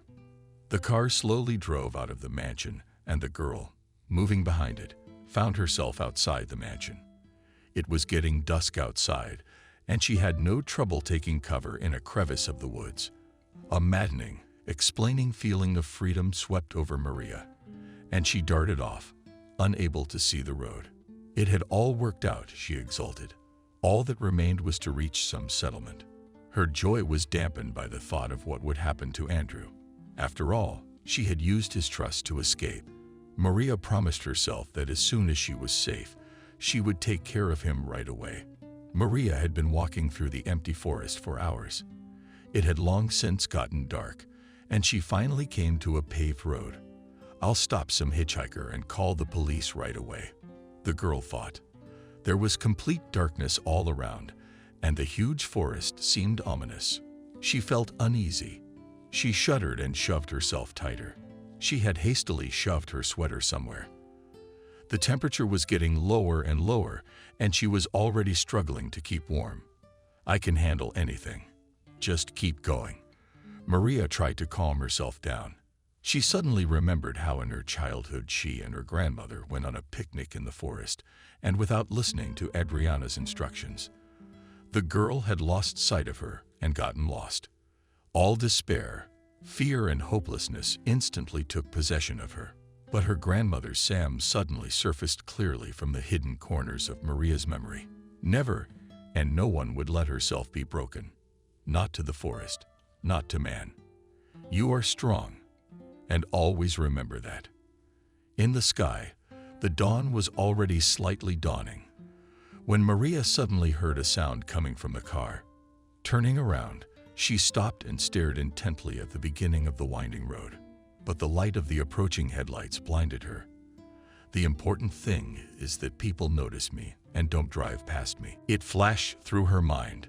"Stop, help." Maria ran out into the middle of the road and waved her arms. Attracting attention, the car was rapidly approaching her, and when the headlights fully illuminated the girl, slowly stopped. The driver's door opened, and Chuck stepped out of the car. He had a gun in his hands.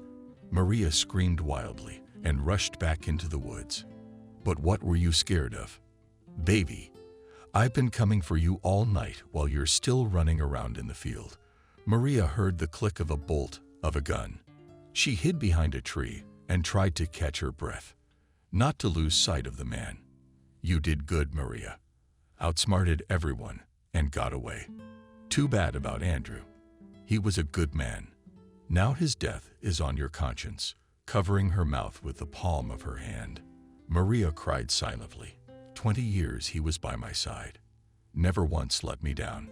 Chuck continued, listening after each phrase and aiming at the darkness of the forest. "How will she survive his death now? Are you a murderer?" Unable to bear it, the girl screamed.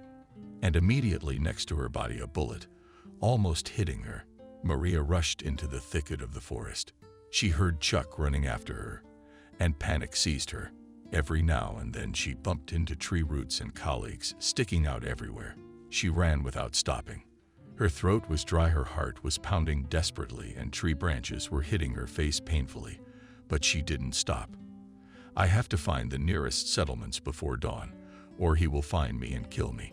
In desperation, Maria thought. She stopped to catch her breath and listen. The forest was silent.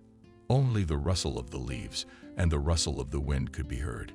Fatigue came over her with such force that her legs gave out, and she leaned against the wide trunk of a huge tree and closed her eyes for a moment. Where to run to next? Which way was the city, and how to get out of the forest? There were too many questions, and there was less and less strength left. Suddenly, she remembered the river she had seen from the mansion. "We have to find her," Maria thought. In the same second, a crushing blow to the head knocked her to the ground. "You shouldn't have played with me."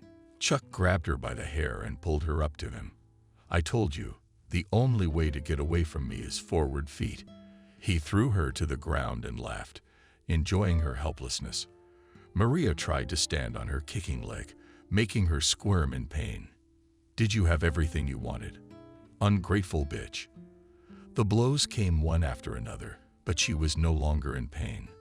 His voice grew quieter and quieter until it was gone. A dark shroud covered her. Somewhere in the distance voices were heard. "She must be hospitalized or she will die. We can't take her to the hospital. You're a doctor. Do whatever you have to do, but only here. I've ordered all the necessary drugs and instruments to be brought in. If she lives, I'll deposit a large sum of money into your account." "Doctor," the voices are gone. "Maria, my girl, what happened to you?"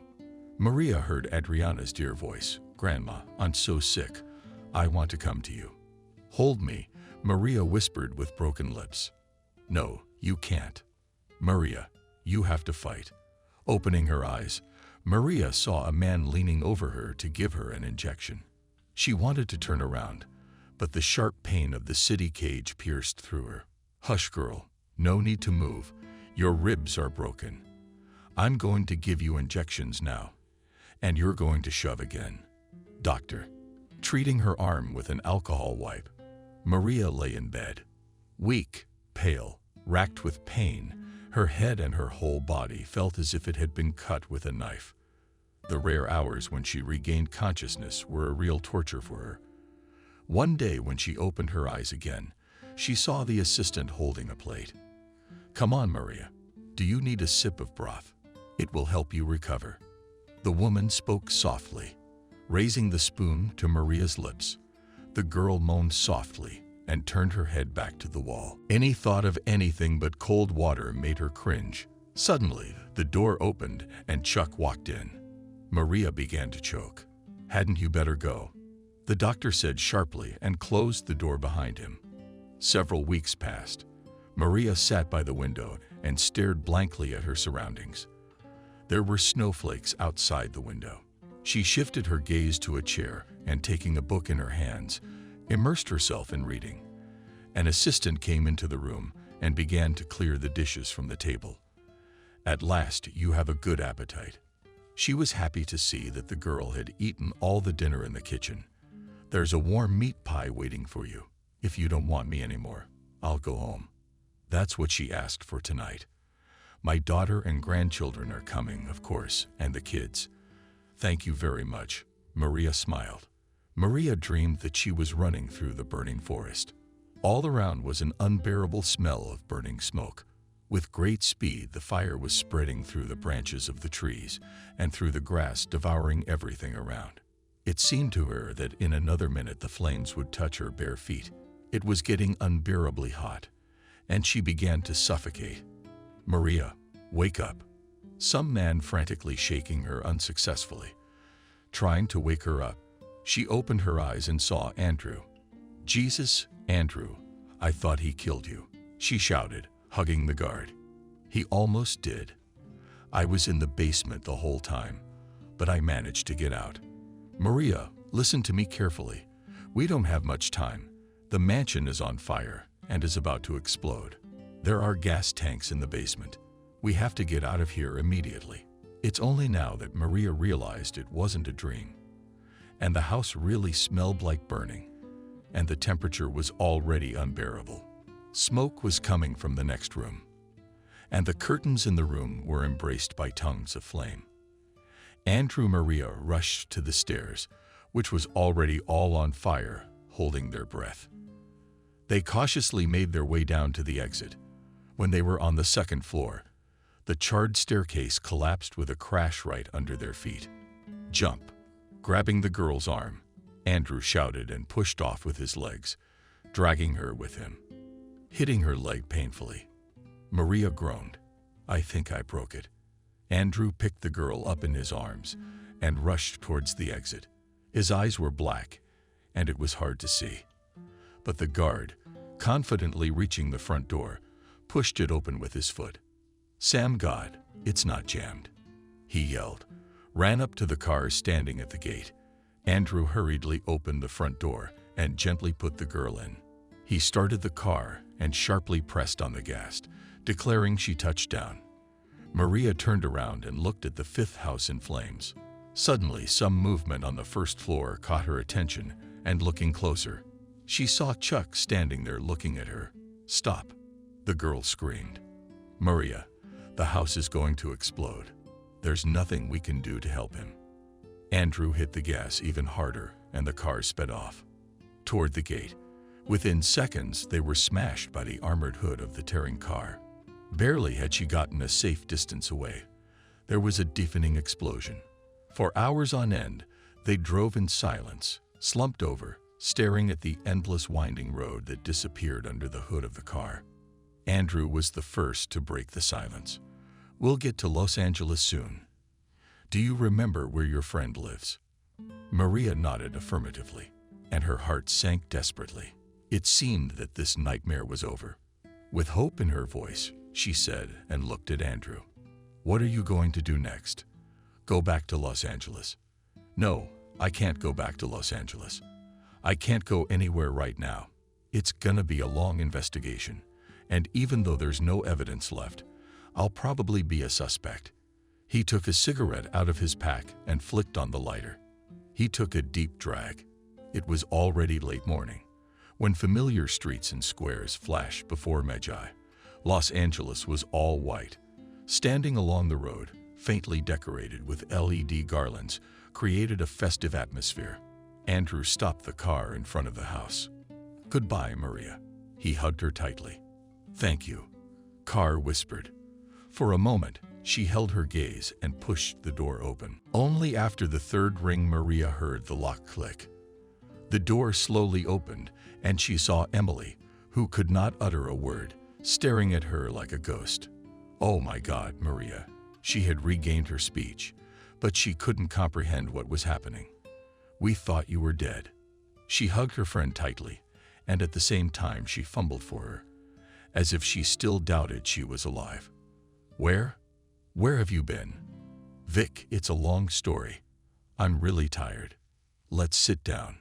Sure, darling. I'll make you some hot tea now. Tell me how you're doing, Jacob.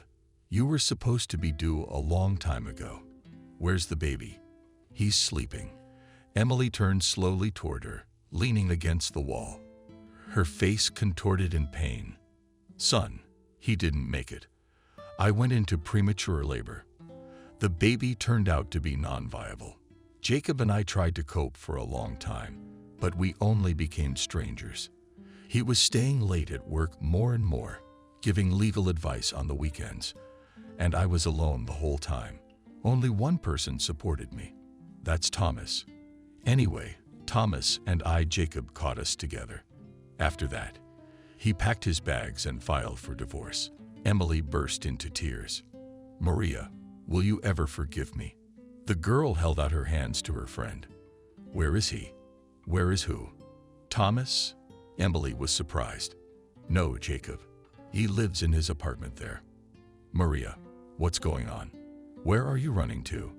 Shrieked Emily, seeing that the girl rushed to the exit. Finally, the phrases drowned out the sound. Slamming the door, Los Angeles streets were passing in front of her with lightning speed. But even those minutes seemed like an eternity. That's what happens when it's like living 1,000,000 years to arrive at your dream. Hundreds of times you imagine what would have happened if circumstances had not once again prevented you from being together.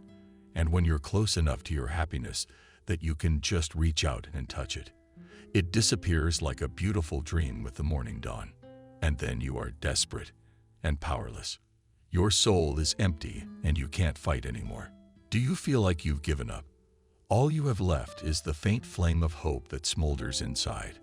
And it is the darkest hour for your soul that fate suddenly favors you with a wonderful gift. The happiness of a dream come true. A tall blonde woman in an elegant office dress found the spacious building. She took the elevator to the 71st floor and pushed open the glass office door. Good morning, Maria. Your coffee's on the table. The patient will be here in 5 minutes. The secretary smiled and immediately picked up the ringing phone. Maria Psychological Help Center. What can I do for you? Maria walked into a spacious office with a small cozy sofa in the middle and an armchair standing opposite. Taking out of the cabinet a large black folder with the inscription, she sat down in the chair and delved into the reading. The case history, which she had reread dozens of times. Maria always amazed her. A teenage girl from a dysfunctional family who managed to keep from suicide. A year of therapy had yielded very good results. Maria pondered. There was a knock on the door and a young girl of about 16 entered the room. She smiled warmly at Maria and sat down across from her. So, Kelly, today is our last session with you. You did great, she said proudly. You have done a lot of work since we met, and you are ready to go on your own. What conclusions have you drawn? You know, Maria, when I came to you, my heart was full of hatred for the people who met on my way. The girl said thoughtfully. Many of them wished me harm, and my life sometimes hung in the balance. The trials I have had to overcome have left scars in my soul, but I love those scars. They remind me of you know what? My strength, my journey, that the world is multifaceted, and that you should not expect only bad things from it. Maria secretly brushed away the tears in her eyes. She listened to her, holding her breath, and in the end you realize that it is worth fighting and living for the sake of beautiful moments, and those people who meet on your way, those who are dearest to you in the world. Your favorite people. There was a knock at the door, and without waiting for an answer, it swung open and a little blonde girl of about 5 years old ran into the office. Without any preamble, she jumped into Maria's lap, hugged her mom tightly. I'm sorry it's a bad time. I missed you so much. We missed you, a man's voice added, and Jacob walked into the office. Kelly, this is my husband Jacob and daughter Adriana, excited and embarrassed. Maria introduced them at the same time. I'm sorry. What are you doing here? Kelly, you did not have time to finish, and we just finished. The girl smiled, looking at the hugging happiness of the family, and her eyes brightened. We talked about the importance of any obstacles on your life path. It is because of them that you consider your strength and your happiness.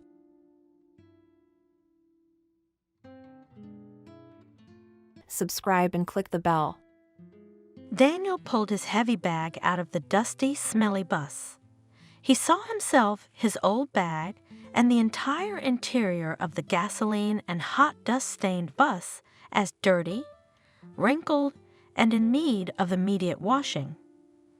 The steps of the old bus were spattered with seed husks and small scraps of paper. Daniel slid his bag down them, kicked it squeamishly into the thick side, shaking it off automatically, and wiped away the sweat. What a heat wave this year! The passengers on the bus were drenched in sweat, but at least there was some breeze blowing through the open hatch, though the smell of gasoline booze was unbearable, and gusts of wind cooled people's faces. And here, in the middle of a huge field, where only a lonely sign stood, there was nothing to breathe. The heat is standing, in the face carries the hot smell of the field, on which some places are already becoming obvious splotches, so burned out grass under the scorching sun. And the yellowing grass and pathetic bushes on the roadside looked almost as uncomfortable and unkempt as the bus that had just left, hiding in the clouds of dust. Here it was his native side, such a familiar and yet forgotten place. What a sin to say! It looked rather shabby, his native village, there on the hill, and it was still 1.5 kilometers to carry the bag to it. He wanted to get here as soon as possible. After all the things he had seen in the past few years, Daniel was not interested in this landscape, or the village streets, which stretched from top to bottom and were clearly visible from here. He was a practical man. Rather than reminisce about unfulfilled dreams, he should think better of where to stay. He didn't want to go straight to Lucy's house. Daniel followed the path that led to the center of the village. His second cousin lived there. They hadn't seen each other for 10 years, if not more, and there wasn't much friendship. But his sister might let him stay there. It was good that Abigail didn't like his ex-wife Lucy, so maybe it would work out. Daniel recognized the old woman who was coming toward him at once. A tall, heavy figure approached from across the street, leaning heavily on a stick and limping on both legs. There was no mistaking her for anyone else.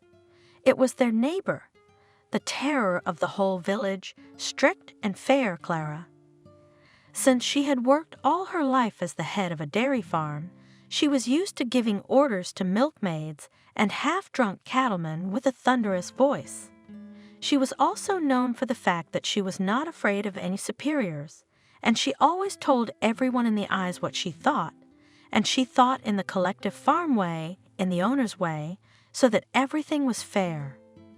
That's how she defined her attitude to life. She had no husband, so she lived on her own, taking other people's sorrows and troubles as her own. She was a true mother commander, masculine-looking, with a loud voice. On her feet, Mrs. Clara, she hadn't even changed, she was a flint. Daniel grinned to himself. "Oh, Baba Clara, great, not dead yet?" Cheerfully called the former neighbor. "Why should I die? The state owes me a pension for one more life." Granny Clara replied in a non-hospitable manner. "And whose are you, so cheerful?" "I don't recognize you. What are you doing, woman, Klaga?" "I'm Daniel, your neighbor. Lucy's husband? That's how it is. He's here, so he's here in the dust." It was obvious that Granny Clara was not happy to see me. She frowned, looked at the city's handsome man. "Well, yes, here he is. How long can one travel abroad? We have to get on with our life in our native country."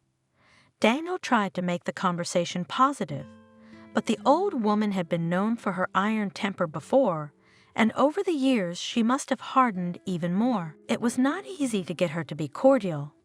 "You could have gone on traveling and not come here. You have nothing to show off, and what about Lucy and the baby?" "Huh?"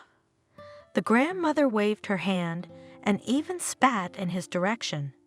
"You should go back to your foreign land. You must have lived well there. For so many years you have never visited your native son. Shameless." She went on her way, muttering curses and curses under her breath. No matter how Daniel had prepared himself for the various options for his return, he wasn't ready for this. It was not pleasant, of course. The very first one, that woman Clara, she ruined his mood. Daniel had never gotten along with her before. She'd always looked at him like a wolf, even when they'd been living badly with Lucy. Lucy never complained or whined. Daniel knew that for a fact. His wife was thin and weak-looking, but she had a lot of patience. I don't know why the old woman looked at him so unpleasantly. Yes, his homeland did not welcome him warmly. Daniel grunted and walked on, almost dragging his bag up the hill.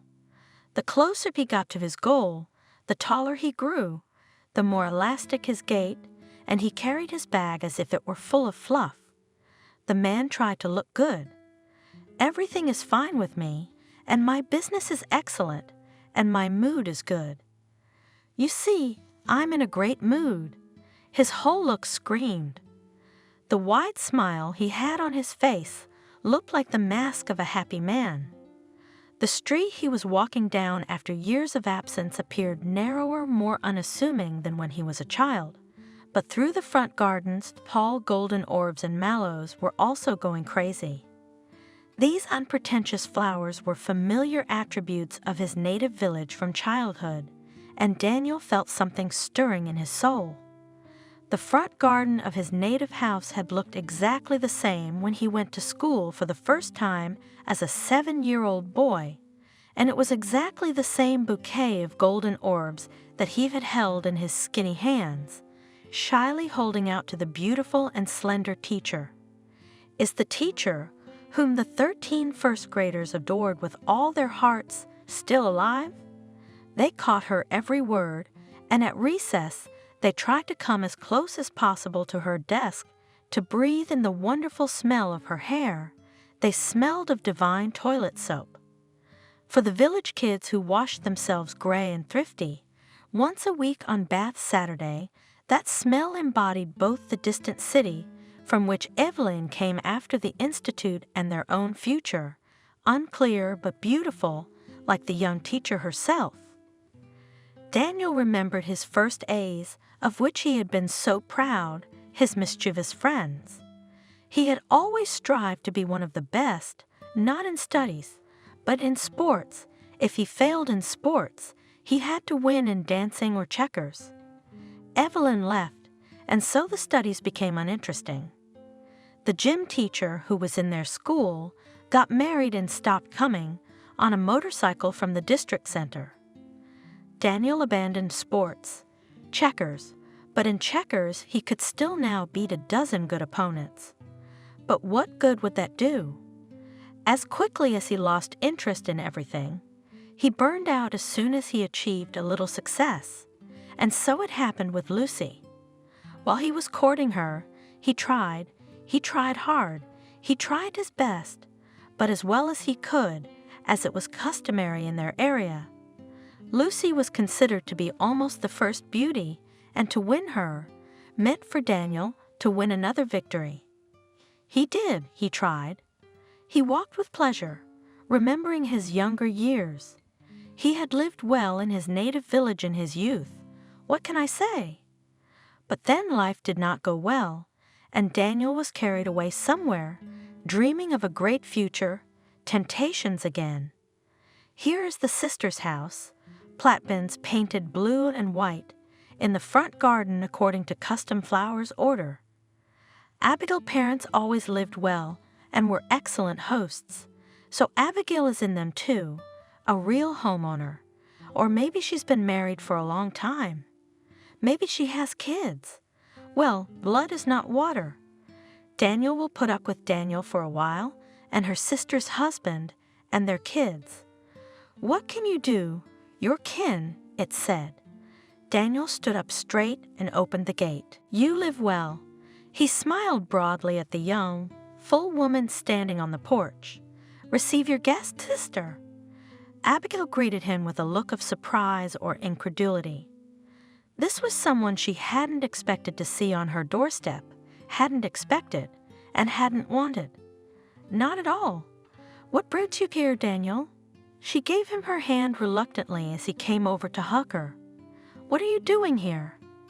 Well, so native places, you have to build a life. The years go by. Again he repeated, as if justifying his arrival from somewhere taken, as if memorized phrase. But come in since you're here. Abigail did not look at him kindly either, but went forward, opening the door to the house for Daniel. The hut was as clean and bright as ever. Daniel remembered the comfort of Abigail's home. Everything was in good working order, nothing in need of repair, no ruin or helpless woman's hand. Daniel noticed that at once, with that familiar rustic look. There was a portrait of Abigail with a handsome, curly-haired man hanging on the wall next to his parents' pictures. Who's that? Your man? Unceremoniously, he pointed him out to Abigail. Handsome. Have you lived here long? Is he at work? We live as long as we have to. The sister replied dryly. He's on shift for a month at a time. Daniel was a little upset about her unknown husband, but she kept her spirits down. Abigail, but I'll stay with you for the first time. Because, you know, there's no telling. He waved his hand somewhere uncertain. And what are you thinking of going to Lucy? Abigail shook her hands in amazement. I don't know, Daniel, but I'll tell you straight. You were mean to them. I wouldn't go near a man like that if he'd done that to me. Indignation was written all over the woman's face. She even turned away to the window, neither to eat nor to drink tea. She did not offer her brother. You'll live a couple of days, so be it. And there, I'm not your friend, and I'm not an advisor, you know. What you've done, no one is allowed to do. And Abigail looked her brother straight in the face. Abigail, but why you? Why did I have to ruin my life? Daniel sighed. The last thing he needed was a lecture from Abigail. Abigail laughed. So you've fallen out of favor and decided to be a husband and father again. Well, I am a husband and father, and what's past is past. I'm not a boy anymore. I've seen life. I've seen different people. I've traveled. I understand the value of real life, Abigail. Daniel was getting hot. He had not expected to take his sister's reproaches so seriously. You can't change the past now, and I have big plans. I even have a lot of good plans. I hear that Lucy is doing very well. Abigail grinned as she listened to Daniel's outpourings and couldn't help herself. Is that why you came back? Is the kitty licking the butter? Yeah. Right. Lucy's doing very well now, and she's cured Mason, and she's got a new house, and she's got a lot of suitors. So I think you're gonna have to suck it up. You don't know how much Lucy loved me, do you? Kissing my feet on the ground to keep me going. Of course she believed you, simple as that.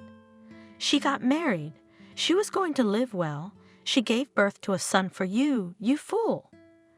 Abigail wiped her eyes, remembering vividly her own worries about Lucy and Mason. Don't be so hard on me, sister. Daniel said peacefully. I'll stay with you for a few days and look around. You'll see how happy she'll be when she finds out I've decided to go back to them. Yeah, right? Abigail was outraged. You've been gone 10 years. What are you hoping for? Lucy, she's kind.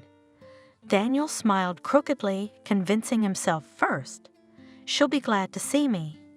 You're a fool to be happy with you. Abigail cut him off. You're mean, Daniel, really mean. No matter how you justify yourself, you're not a man. We'll figure it out. Daniel protested. I was not the last man there either. I worked at the construction site. Do you know how I worked? Ask anyone. I worked hard.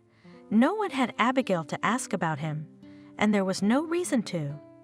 She knew perfectly well who she was dealing with, lying and deceiving himself as always. He seemed to talk himself into believing his own words.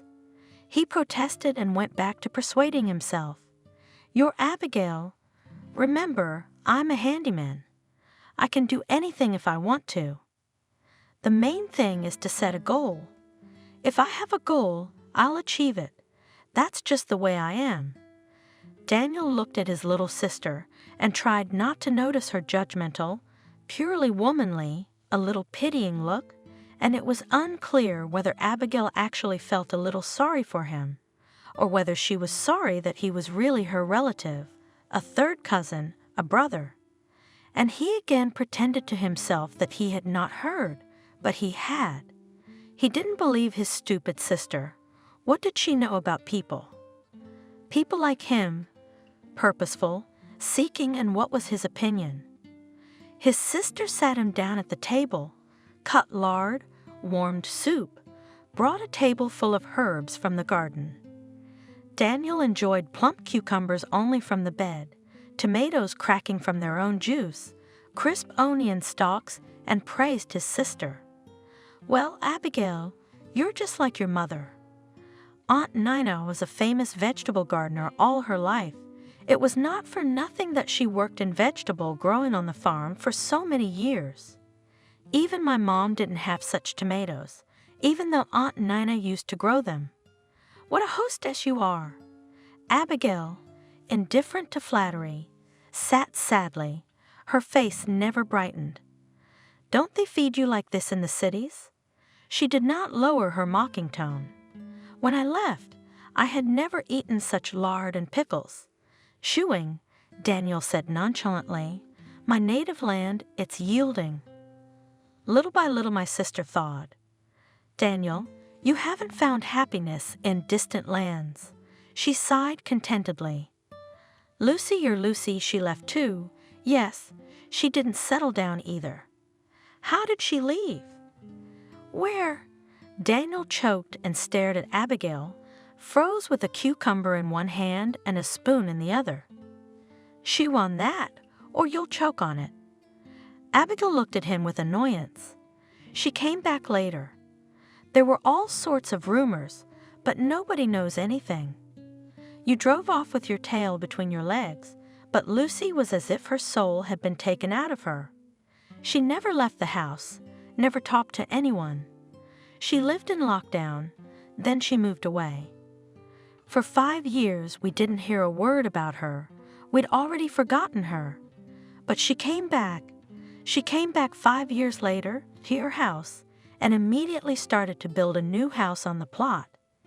Daniel was silent, sitting there with a cucumber in his hand.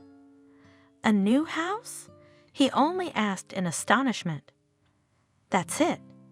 She lives with Mason in the old one, and next to it she builds a big one, just like a palace. You can admire it. She hired builders from somewhere far away, not local.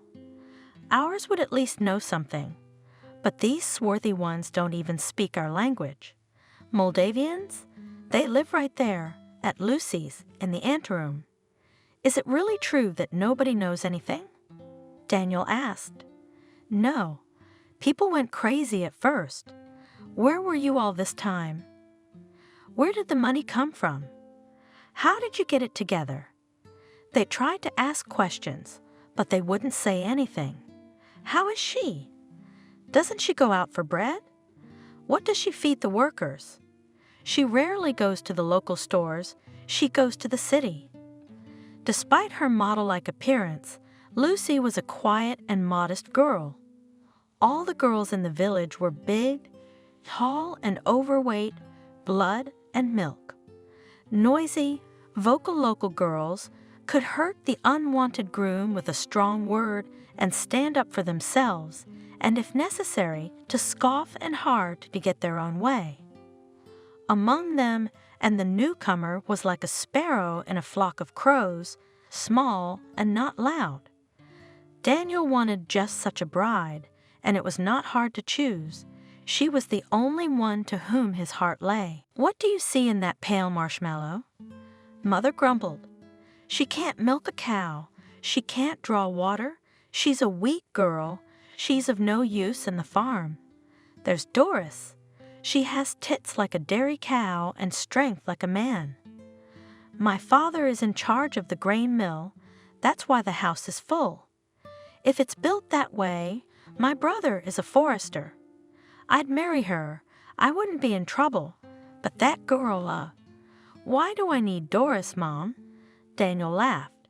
We already have cows. I don't have to milk her. I need a wife, so I won't be ashamed to take her out. Not a horse. I'm not going to ride it. I'm going to live. How are you going to live with a city fashionista? She probably can't even melt a stove. She's got one too. Daniel didn't listen to his mother. He liked Lucy, and her gait was smooth. He looked at her 100 times when she walked past their house from the library, and gray eyes, so big that you can drown, also looked, what a sin to say. But Lucy herself went away quickly. You can't talk to her. You can't hug her like your girls. She was very strict, but he liked that she didn't let anyone near her. One look as if threw the guys away. If anyone dared to laugh, to press in a joke in a corner of the club, hapless suitors were embarrassed and withdrew quickly, until friends did not notice the failure and did not ridicule. Daniel had been looking for an approach to Lucy for a long time. He went to the library as if he were on duty. He flipped through a lot of magazines at a long table, tried to talk, but only the girl answered in one word, short and clear. Daniel gradually got used to the printed word, just not a fool, studied not worse than everyone else. He was also well regarded at school, and he turned out to be a good electrician. Again, not dirty work, not near cattle, for example. He wore clean clothes, was proud of his specialty. In any place people like him are needed. He used to read, and Lucy used to give him books. And you, Daniel, have you read about McCluco McClay? You're always looking at travel magazines. Maybe you'd like it? And she held out The Man from the Moon. I read it. We discussed the book. From that book, their friendship began. You to me, Lucy, beautiful, more similar find a book? He asked, smiling. You have a talent for librarianship. Immediately see into the root, understand who is interested in what, and continued to shower the girl with compliments. I must say, his praise was heartfelt.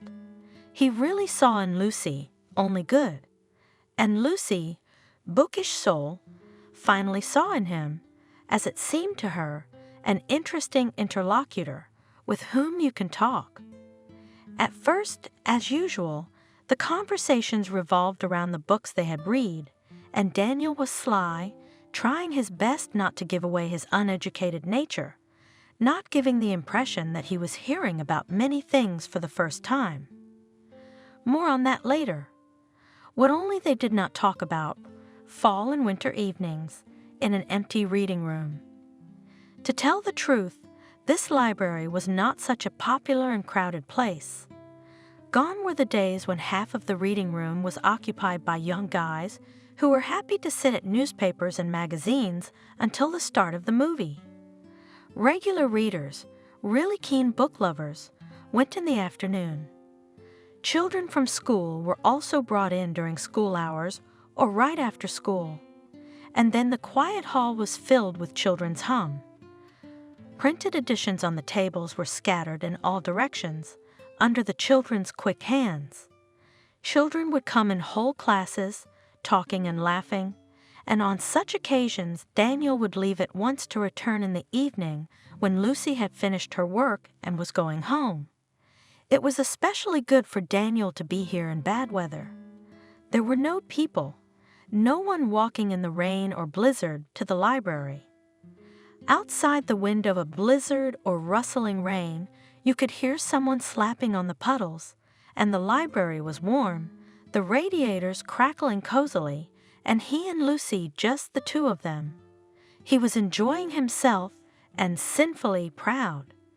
The prettiest girl in their village, there she was right next to him. If you wanted to, you could take her hand, stroke her blonde hair, and most importantly, you could stare at her as long as you wanted and admire the major movements of her hands, watch her speak, watch her lips part in a smile. About the big gray eyes, he would have liked to write poems, but only could not. He felt it all deeply, as it seemed to him, in his heart, but he could not tell about it, even if he died. "Lucy, let's go to the movies. They brought a good movie today," he said once he made up his mind. I must say, while they were talking about books, Daniel could still explain himself, but when it became clear that it was necessary to somehow move forward in the relationship, again confused. "Let's go." Lucy agreed unexpectedly quickly. "I saw the poster. I really wanted to see it. I'll come closer to the beginning and we'll go together." The guy was happy. After that, he was already considered a legitimate escort according to village customs, and Lucy did not recognize anyone except Daniel and did not want to recognize him. She had already, as it turned out, become imperceptibly accustomed to him. "You guy, you're getting there." His mother scolded him angrily at home. "Look, you'll be tormented with her. You'll do everything yourself, mark my word. Then don't take offense at me. I warned you, we need a strong woman to take care of the house, not this doll with books. Mom, stop your whining." Daniel snapped languidly. "I'll get married anyway, you know me." They continued such angry quarrels until spring. Finally, at one opportune moment, Daniel made up his mind and asked Lucy, "Why don't you introduce me to your parents? You know all my parents, you know all the people in the village, and you have already recognized me." "What parents, Daniel?" Lucy was surprised. "I'm from the orphanage.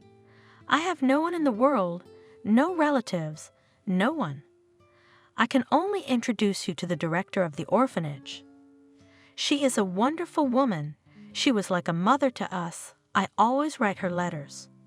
Deep down, Daniel was even happy. Lucky, God forbid. No one would prevent them from living as they wanted. No one would interfere in their lives. No one would command them. He had had enough of his own mother. She teaches and teaches. She's exhausted.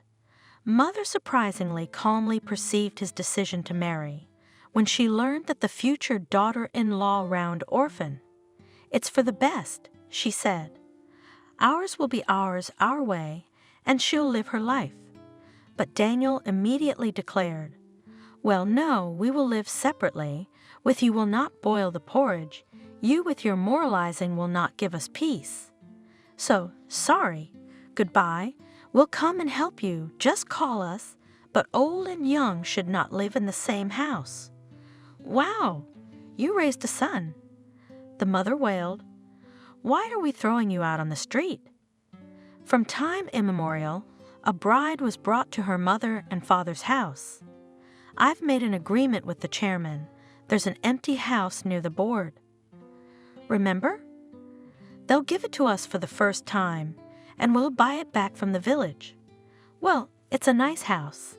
Mother has accepted it. Don't forget your mother. Do you hear me, son? Heaven in a shalash, and their shalash was good, in the center of the village, even to run to his mother, to fix the fence or wipe the floors. The library is close." The young lived for 3 years without grief and worries. They seemed to live amicably. There were no reasons for quarrels. What else? Unless they had a baby to complete their happiness. And that was the stumbling block. Lucy got pregnant. She walked with shining eyes and quietly rejoiced at the upcoming happiness, but it turned out that Daniel did not dream of a child at all. "Come on, Lucy, let's live for ourselves. Why do we need a baby now? We're still young. What are you doing?" Lucy was amazed. "What do you mean? Why have a baby?" "It's the most important thing in life. It's the most important thing in life." "Yes, you'll have time to give birth 100 more times. Her husband is boiling. Now he's going to tie you up. Let's make a deal. You can go to the abortion. 5 minutes and you're free. Can you believe it? No, no way. Lucy cut me off. I've never had a family. I want a complete family so that my son or daughter has a father and a mother, a grandmother, relatives to be. Unknown heredity, childhood in an orphanage, it's all taken its toll, of course. And she was so depressed for the whole 9 months she carried the baby. Lucy was having a hard time. The pregnancy was complicated.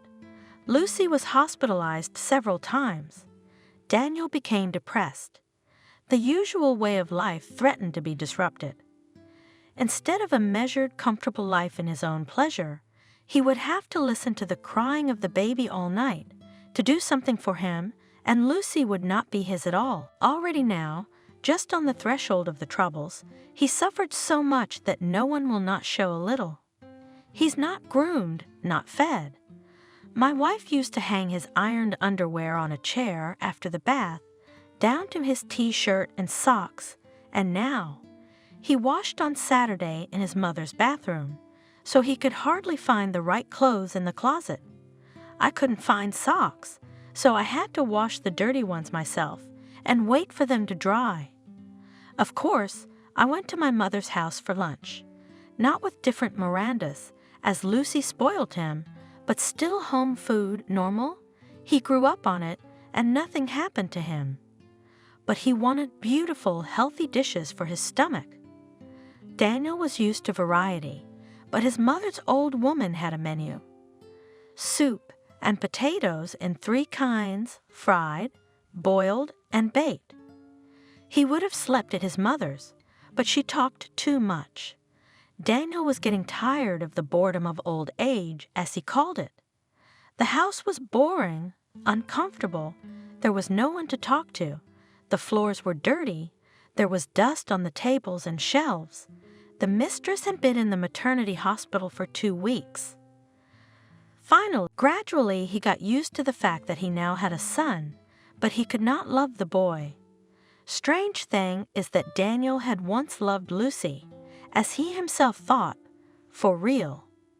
He wanted to be always with her, admired her beauty, even took care of his wife as he could, bought gifts, for example.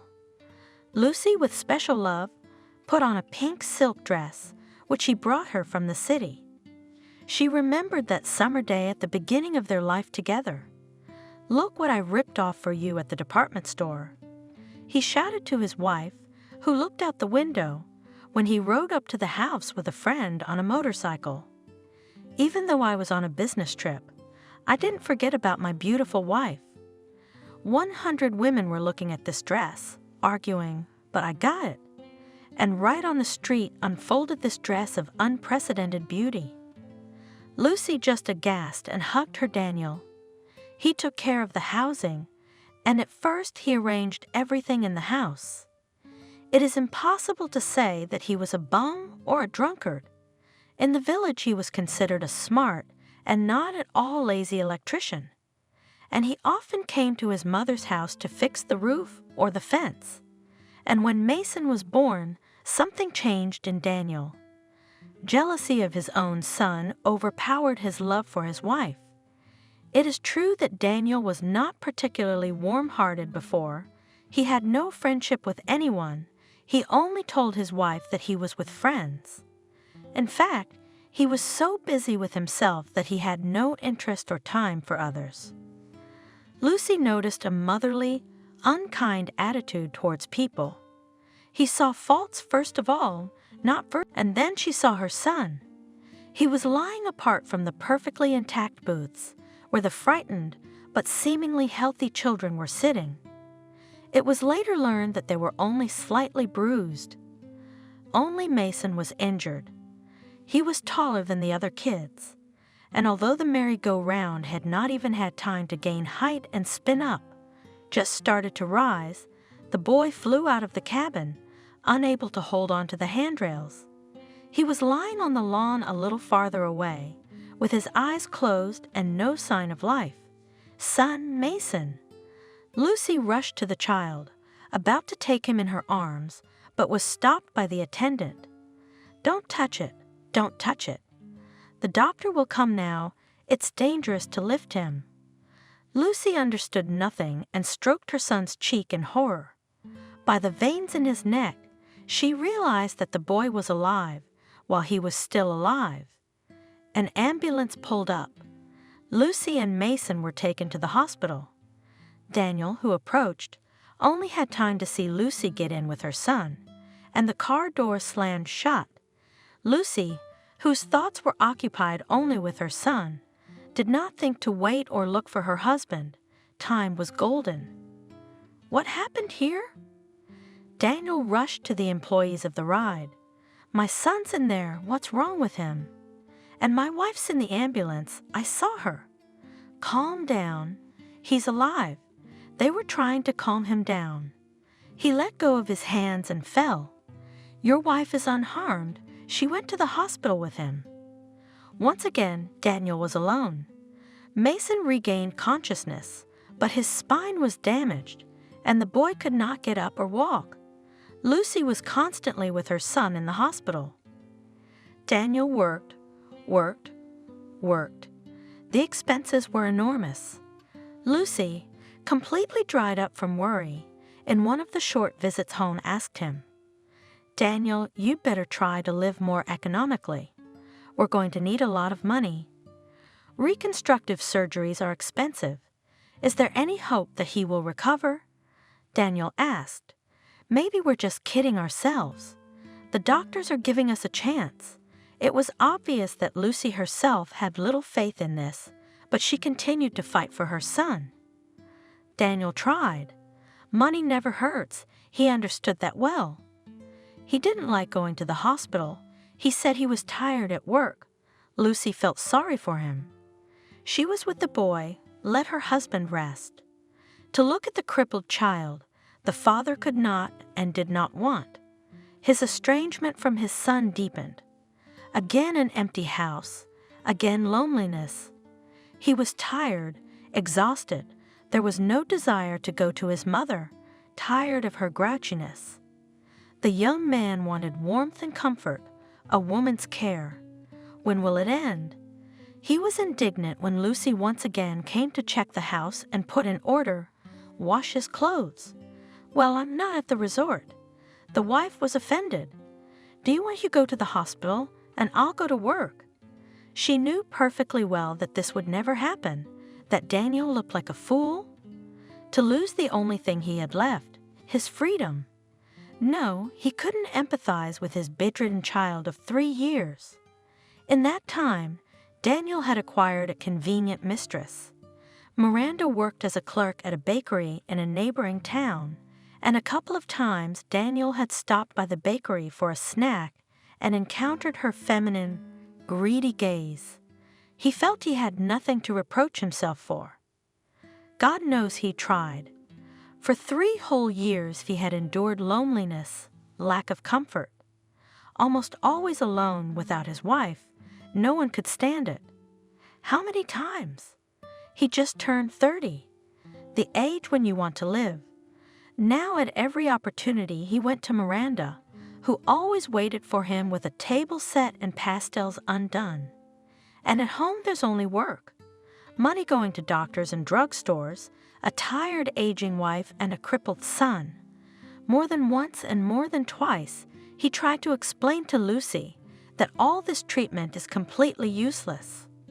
Lucy, you understand, finally, if at once they could not do anything, then now you certainly will not be able to. Why are you wasting money? What are you saying, Daniel? He's our son. You have to grab every opportunity, you understand. Lucy was almost screaming. She, too, was on the verge, desperate. She came home from the hospital, hoping to get advice and support from her husband, but he looked indifferently away and mumbled, "I understand. But I don't understand why I have to work from morning till night, and I can't even buy new pants." Lucy was slightly taken aback. What is he talking about? She opened her closet and began to lay out a pile of his clothes in front of her husband. Do you have nothing to wear? Aren't you afraid of God? I'm going to throw out all this old stuff." Daniel shouted, his nerves strained to the limit. "Are we a family or an infirmary? Am I married or not, after all? When are we going to have a normal life? We'll never live normally because you don't love your son." Shouted in his face Lucy, "You only care about yourself." The woman's heart had long ago cooled to this man, but by inertia, she continued to consider him a husband and bestowed all the signs of respect. What is there? She served him even now, when there was no longer any strength left. And when Daniel went to town a couple of days later, she was not surprised. "I'm going to visit my folks for a week," he said. "At least I'll get some rest." Lucy did not understand his action, but did not dissuade him from going. Something about her unknown kin flashed in her head, but she did not even pay attention to such trifles. What did they mean compared to what she and Mason were about to face? Daniel had already arrived at his perky barmaid's house in anticipation of the festivities. "Daniel," she cooed, "I finally have you. How long have I waited for you?" "Well, I'm not letting you go now." "Yeah, you won't." Daniel laughed, pleased with the warm welcome. "I'm a free bird. I love freedom. You can't bait me." "We'll see about that." Miranda purred, taking off his shirt and kissing him. "Maybe I will, or maybe you'll want to stay with me forever." "Oh, Miranda, you're a hot woman," Daniel whispered between kisses. "Do you want to deprive me of my last strength?" After a long lovemaking, supported by food and alcohol from the famous buffet, the luggers lazily discussed the situation. "Leave them alone," pulled Miranda. "The child is an invalid. They used to put such children in an orphanage, and your clutch will never be young and beautiful, Daniel. What do you need her for? Look at me." She stood up on the bed, stretched her bare arms toward him, stroked her thighs and looked languidly at him, urging him to appreciate her feminine virtues. Wow, how appetizing. Daniel laughed and drew her back into bed. Everything he was used to was here, everything he needed for a comfortable existence. Daniel was leaning more and more towards the option that Miranda had suggested. "Okay, Miranda, I'll go there. I'll settle some things, and I'll be with you forever." "Oh, Daniel," Miranda shrieked and hugged him with renewed vigor. "How wonderful! You and I will go to a faraway place where no one will bother us." 2 weeks later, Daniel returned home. How miserable it seemed to him now, their home together with Lucy. He looked around. Nothing was dear to him. Nothing was nice. Of course, they had already paid the full amount for the house, along with his wife. So Daniel reasoned that he would leave the house to Mason and Lucy, and he owed them nothing more. That's it, he said to himself firmly. That's it. He'd been going to Miranda's house for a year. No children, no relatives, a nice place to live. Why shouldn't he live there? She's dusting him off, and then we'll see if Miranda's right. They should go to some big construction site. They're not hard workers, of course, but they want the money. Daniel prepared for the conversation carefully. He waited until Lucy and her son went to the hospital for another doctor's appointment. He went through his belongings and carefully put them in his bag. He also counted the money that Lucy had collected for her son's treatment and carefully put it in his pocket. After all, he was the one who earned it, so what should he do? To show up empty-handed at Miranda's, as if he were a pauper and a beggar. He had everything ready when Lucy and Mason came back. Lucy looked at the suitcases right away. "Are you going somewhere? You just got here." "Yeah, Lucy, I'm leaving." Lucy was confused. "What do you mean you're leaving?" "Where?" "I'm leaving you completely." Daniel even turned away, as if he was afraid to look in her direction. "But I'm not alone. We have a family, a son." His wife looked perplexed, still not believing what was happening. I can't live like this anymore. How long can I live like this? Daniel atomized himself. I work, but no use. What do you mean no use? We have a house, a household. Here Mason healed. All the money I earn goes into a hole. No rest, no distractions, just work and hospitals. This is not the life I signed up for. Daniel began to grab the suitcases with shaking hands. He himself had not expected the farewell to be so difficult. Lucy, at last, began to realize that his scheme was quite serious. Looking at the suitcases at her feet, she said in a trembling voice, "And don't you feel sorry for your son?" Son, you've been with him since birth. But did it help him? All his life you pampered him, wiped his snot, and what happened? Again, Daniel remembered what was so unpleasant to him, to make it easier to leave. You were there for him then. Why didn't you save him? Why didn't you save him when he fell? Because of you, he became an invalid, a crippled son. Lucy couldn't take it anymore. How can you say that about your child? You two went to drink beer. No, to be near us then. How can you?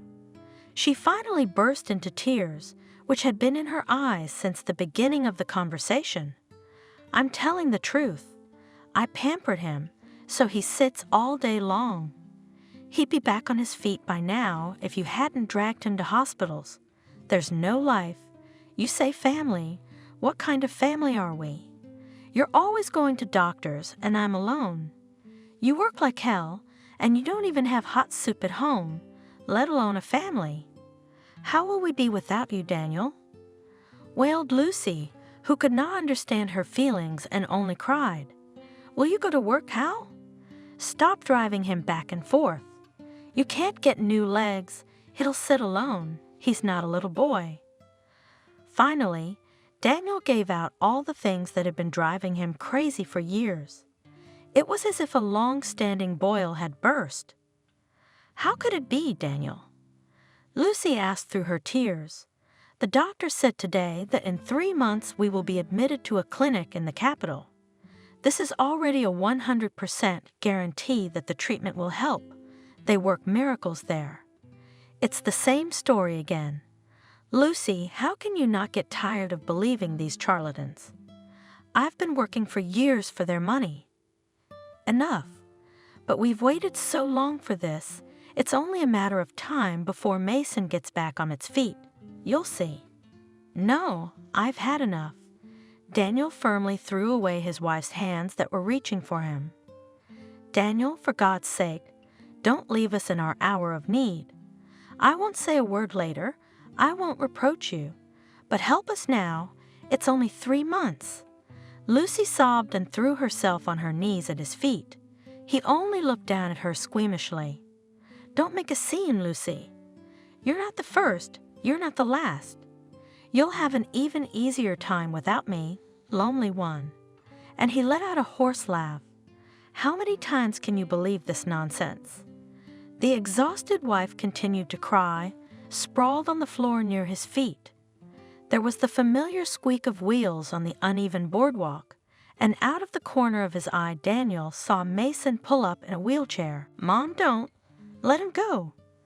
Daniel yanked his leg out of Lucy's hands and stepped toward the threshold, stopping. I took the money there. I was the one earning it. That's why I took it. I have to start somewhere too. I'm leaving you the house. He stood there for a while, thought about it, decided to make a final threat. Don't file for alimony, or I'll sue you for half the house. Lucy sobbed with more despair, and he hurried out. I didn't want to hear her make a monster out of him. As I was closing the door, I turned around and met my eyes with my son. It wasn't a child's look. It was a look of disgust and hatred, a look that made Daniel uncomfortable. For the next 10 years, wandering through other people's apartments, lounging in other people's beds, he remembered Mason's deep eyes. All the happy moments of his life were poisoned by that look. Daniel returned in Abigail's downy feather beds. He was stuffy and heavy. Oh, life! He longed to return to his native village. He thought he'd finally find peace and serenity. But what happened? While I was remembering, I got so excited that I couldn't sleep at once. Lucy was alone with her troubles. There was only enough money in her purse for one trip to the store. Her mother-in-law, a complete stranger, had never helped her and Daniel's family in anything.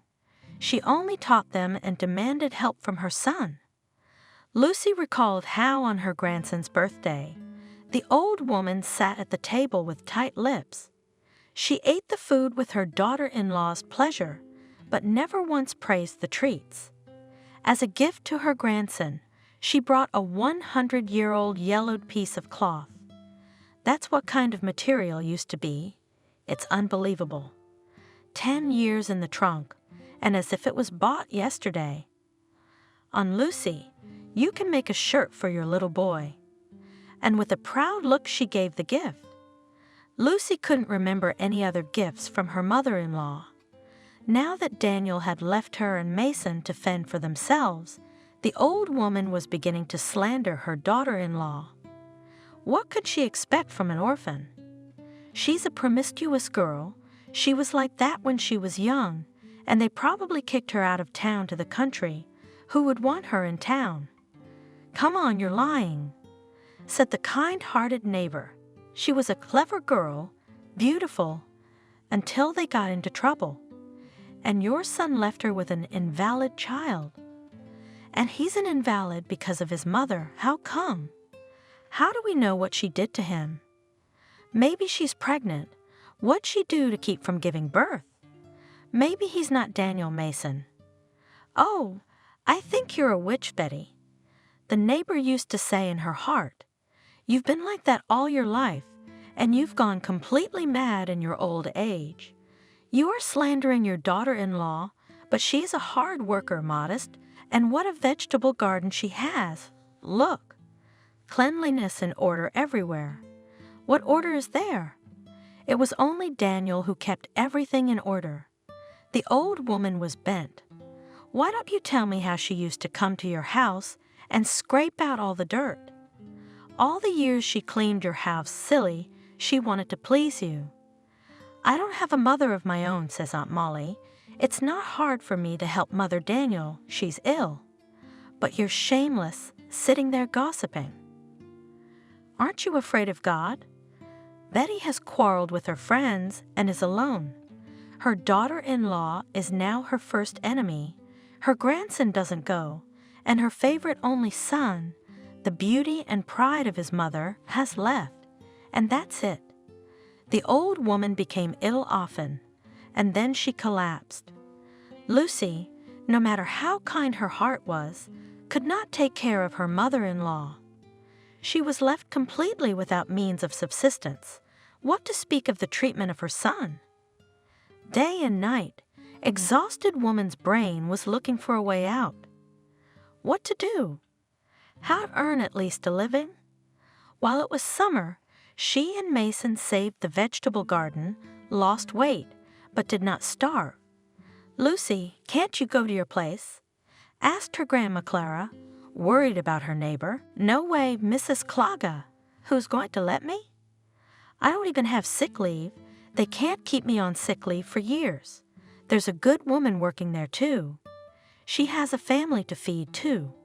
So she probably has all the healthy foreheads in her family. Granny was angry, and she has a husband, and you're all alone. I'd sit with Mason while I'm still crawling, thank God.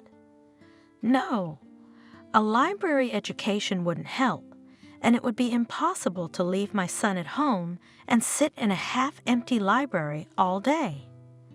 Baba Clara, of course, is a human being, but you should see how hard she carries her soul disfigured by hard work.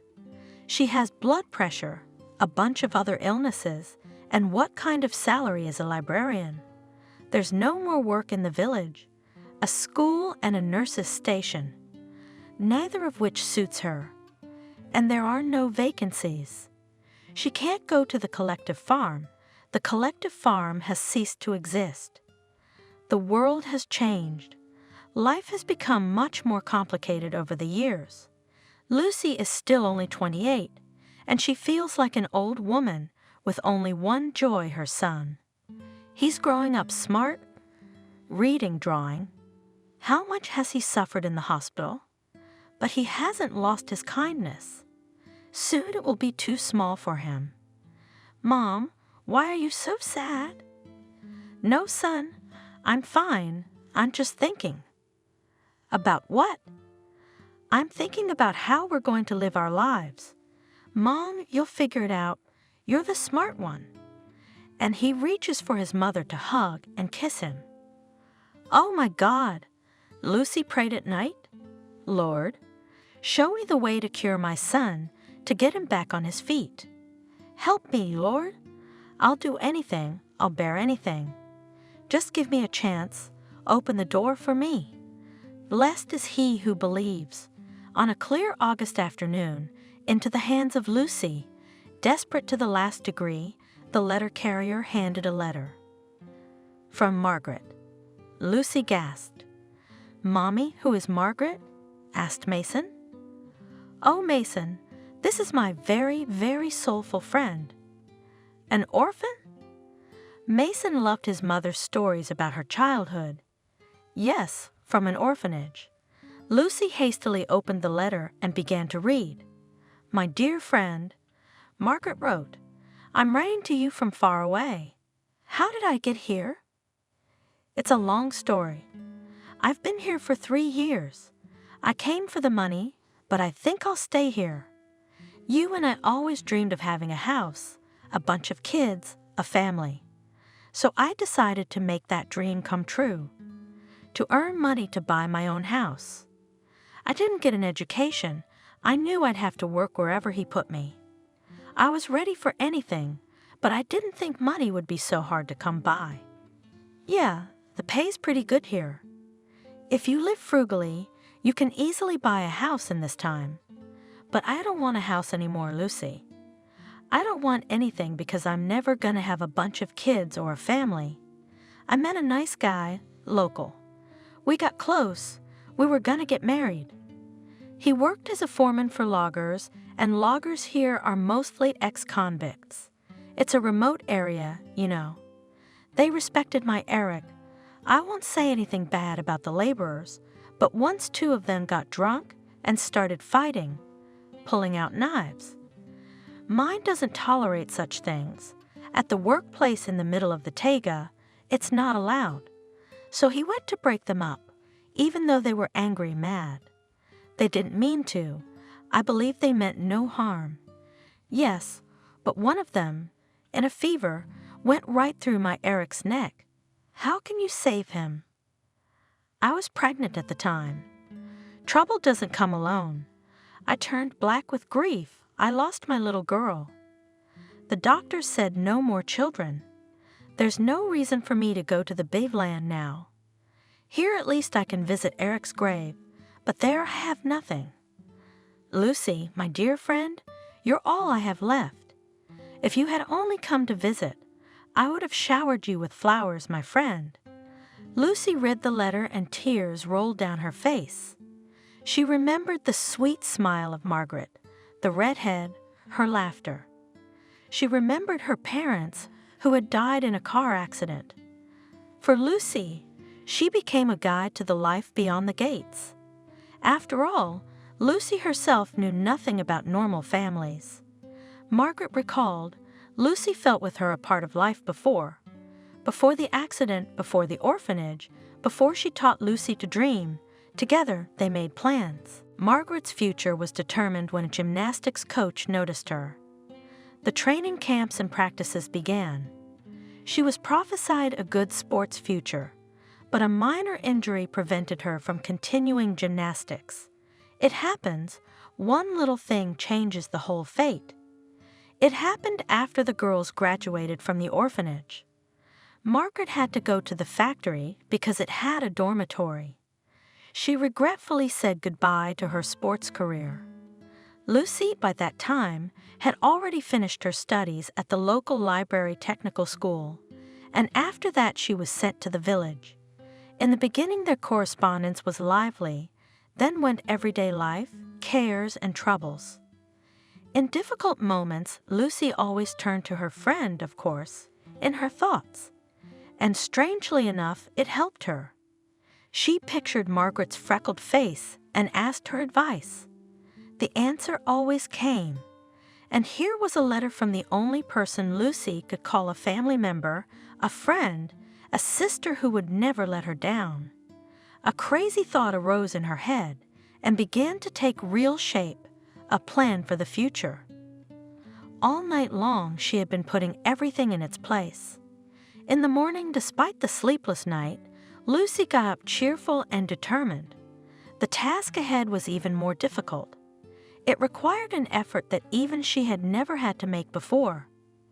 "Baba Clara, give me some advice," said she to a neighbor who had dropped in to visit Mason's pet, out of habit.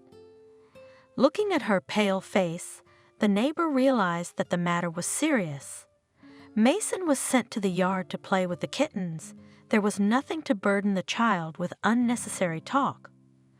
"Oh, you poor thing," sighed the old woman, having heard Lucy's account. "I would with great joy left my dove, my Mason, but how? We'll have to live apart. You and Sodes will not allow that you." Lucy looked at her grandmother with regret. "It's not easy, you need a lot of documents from them."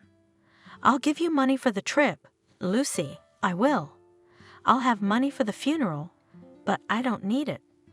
Maybe I'll live to see you again. My parents were long-lived," smiled Baba Slaga. "I'll see you, Baba Slaga, I promise you. I'll pay you back the money from the first paycheck." She hugged her old friend and cried. "Why are you crying? You should be happy," grumbled the old woman. "You have such hope. That's what hope is. He will put you to work, support you for the first time, and Mason, suddenly, it will be good there with the doctors." At these words, Grandma Clara did not notice how she took out a huge handkerchief to hide her tears. She began to blow her nose noisily. Now the hardest thing is to explain to the child what and how. "Oh, it won't be easy, Lucy." "I don't know how it will be solved, Baba Clara." Lucy sighed. "It's all right. He's a boy, a sensible man, a kind soul like yours, and there's no one between you. You're the closest people to each other. You'll understand each other." "And what about the house, Baba Clara?" Lucy asked. "It's not good for it to be empty. It's not good to sell it either. My son, it should not remain homeless, and I will not have time before the frost. And you, Lucy." Clara's on a roll. "You go to the school principal first, and also to Benjamin, our former chairman. They are experienced people. They will help you. Every year some of the young people come to the village to work, and they'll settle them in your house. It's warm and the place is good." "That would be very good, Mrs. Clara." "I don't need money, just as long as the house is reviewed." And so it was agreed. The conversation with the son was difficult, but Mason accepted his mother's decision surprisingly calmly. "Mason, do you want to walk like before?" Mom asked. "I do." Her son looked her straight in the eye. "But we cannot go to the treatment. We have no money. Would you agree to wait until I earn money to live without me?" "At Granny Clara's?" Mason smiled. "No, honey. Granny Slaga wouldn't be allowed to take you, and she's not in good health. She can't take you to the hospital to town. She can't." Mason sighed. "What if you stay at the boarding school where there are doctors? With the same kids for a while I earn money. There's tutors, different clubs, schools there too." "Like in your orphanage?" Mason raised his eyes to his mother. "Like in my orphanage." Lucy nodded her head. "And you'll make friends there." Mason spent almost 3 years in a center for children like him while his mother worked up north. Just as Lucy had been told earlier by the social worker, the internet was very good indeed. The social worker, An elderly woman had been offering her the place for a long time.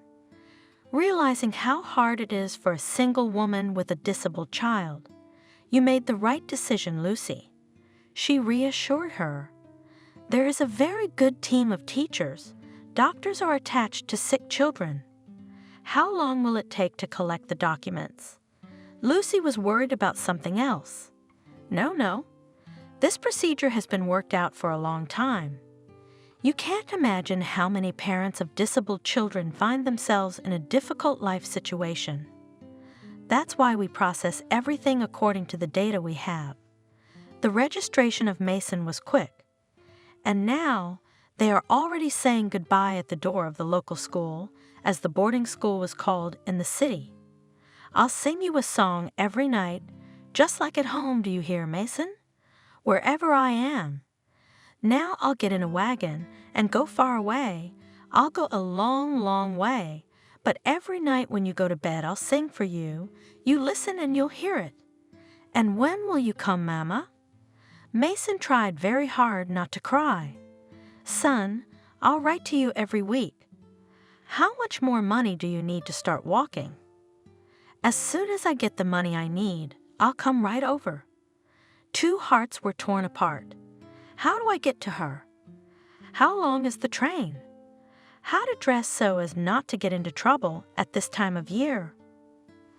About all these things, Margaret wrote in her letter. Lucy didn't even bother to reply to her friend. Instead, she only sped up her actions. And so she was on her way to the unknown, for the first time in her life to a faraway place. Margaret could not meet her, unaware of her friend's decision. Lucy herself had to settle down in a gray town surrounded by mighty taiga bounties, the best earnings we have at the logging operations. Her traveling companion cheerfully told her, happily eating fried fish bought at the station. "The work is hard, but don't go to the librarians. It's the same petty pay as in the big land, not even enough for clothes. I don't even have clothes that fit." Lucy was afraid. The woman laughed. "Fool, so there in overalls and tools, all issued. Yes, such overalls that nowhere else you will not find such warm good." A good-natured compartment neighbor explained a lot of things to the inexperienced girl, saying goodbye fussed. "And you remembered my address, or what if you can't find your friend, where to at night?" "Look, that's where I live. If you ask for my name and surname, anyone will show you." And she showed me the street leading away from the station. And Lucy had to look for a new acquaintance in the dark night. While she was waiting for the bosses, while she was being registered for work, for the unknown position of a lopper, it got dark. What dormitory? The boss, a fat man of imposing proportions, was surprised. "We only have a tent city here. Don't you see there are almost no real houses? You can count them on your fingers, but in the forest, yes, there is comfort. You'll live in a cozy wagon there, young lady. Let's get your overalls in the morning, and then we'll take a lumber truck to the place.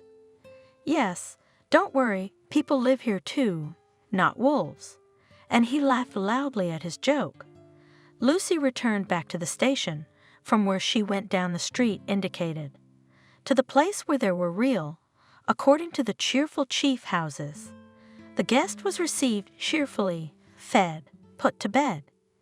In the morning, sitting in the high cabin of the car, Lucy gazed into the faintly lightening distance. She was not a coward, but she did not feel heroic. Only ashamedly thought that yesterday she had missed the evening treatment. Before going to bed, closing her eyes, she had sung a song to her son to herself, but fatigue had plunged her into sleep earlier. So not without the help of new friends, Lucy began to work in the taiga. In her naivety, she thought to see her friend here on the first day.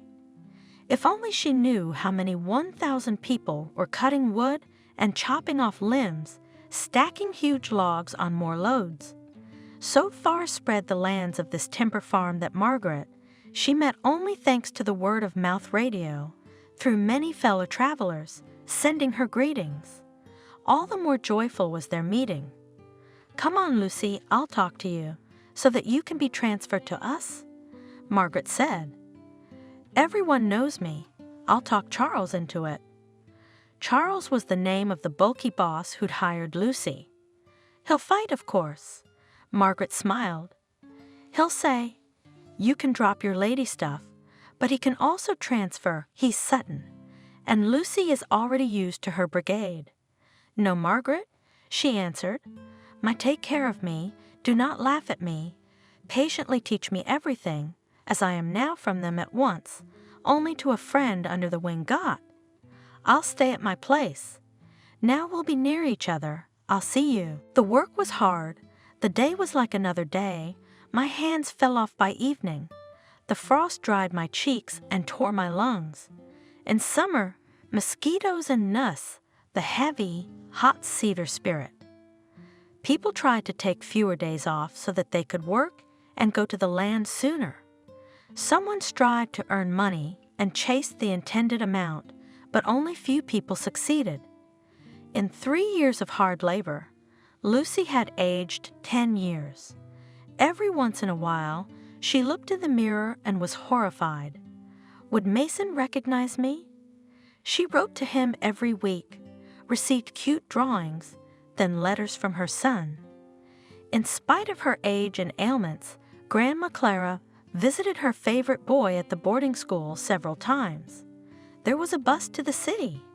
That comforted Lucy a little. "I owe my whole life to Baba Slaga," she told her new colleagues. Especially she became close to an elderly woman, Camille, who arrived in place of the cook who had gone home. It would be more accurate to say that the old woman was very insistently asked to work. She had long been retired, agreed only out of respect for the past merits of the boss, if humanity can be considered a merit. She agreed, Camille, to replace the cook who had left for a while until someone new arrived. Her health had been compromised by years of living in these parts and hard work. Since she and Lucy lived in the same trailer, there was no end to their conversations. Camille was attractive in her modesty and simplicity and could give good advice. She had lived in this area for many years. "How did you get here, Camille?" It was a question that excited Lucy very much. "I was a romantic girl," she told Lucy. "A gymnasium girl of the type who fell in love with a man to death, and he went to prison. He did time, and after his sentence, he was exiled here." "What did he put you in prison for?" Lucy asked. "Surely you couldn't love a thief or a murderer." "Don't be silly, child." Camille dismissed him. "He was a man of noble blood, a lawyer by education, from a fine family, father a professor, mother brought up children. She fulfilled the true purpose of a woman, mind you." "Oh my!" Lucy was surprised. "So what happened?" "Human meanness. My lover had a friend whom everyone knew and loved. Sebastian trusted him without measure. They worked in the same department, positions of almost equal importance. It was necessary for this friend, somewhere in the corridors of power, to hear that Sebastian is prophesied in the chief's promotion, so he is prepared. He was a noble man, his honesty was noble. Why not take it up a notch? But suddenly he was angry. Why Sebastian, not him, was being promoted? So he wrote a denunciation. Was a mere denunciation believed and imprisoned? Lucy was horrified. The time, Lucy, was such that for any sneeze in the direction of the revered portrait could be imprisoned or shot, and no one would even know about the shooting. How did you find out about it? This friend was never promoted anyway. In time, he bitterly regretted what he'd done. He didn't think that Sebastian would die here, and soon that man's wife was also taken on the workers' complaint. She was a doctor, and of undesirable nationality, and his friend loved his wife. Childless, he was going crazy with loneliness.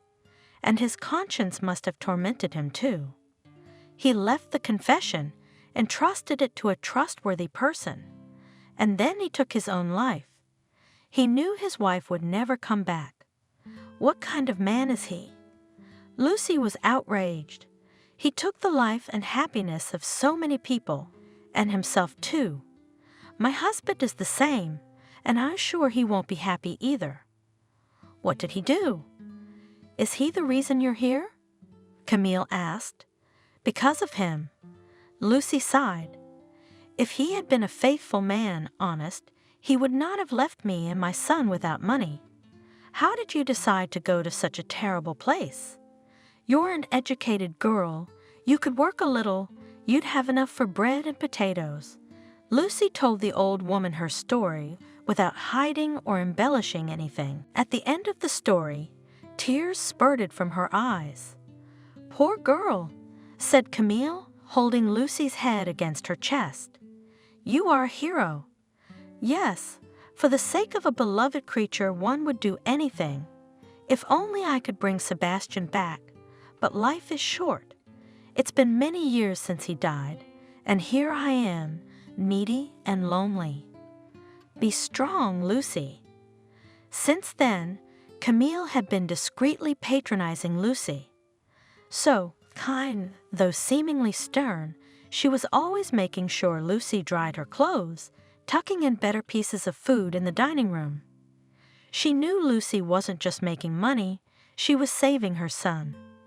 Soon, a new cook arrived for their job, and Camille said a warm goodbye to everyone and departed for the town where she had a tiny room. A month later, an old woman suddenly came to Lucy's brigade again, waited until lunchtime, called her over to her, and, unnoticed by the others, showed her the corner of a puffy envelope. Here's the money, she said in a low voice. Lucy wanted to say something, but the old woman signally ordered her to be silent, quiet, and they killed for less. There are all sorts of people here, God forbid, and don't even think of refusing. I have no relatives. I'm going to die soon.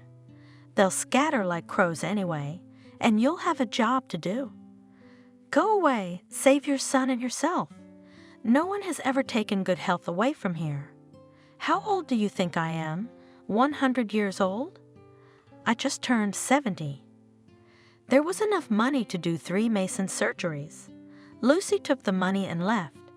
My son had the surgery, and he started walking. Restoring mobility was a long and difficult task, and it required a lot of money.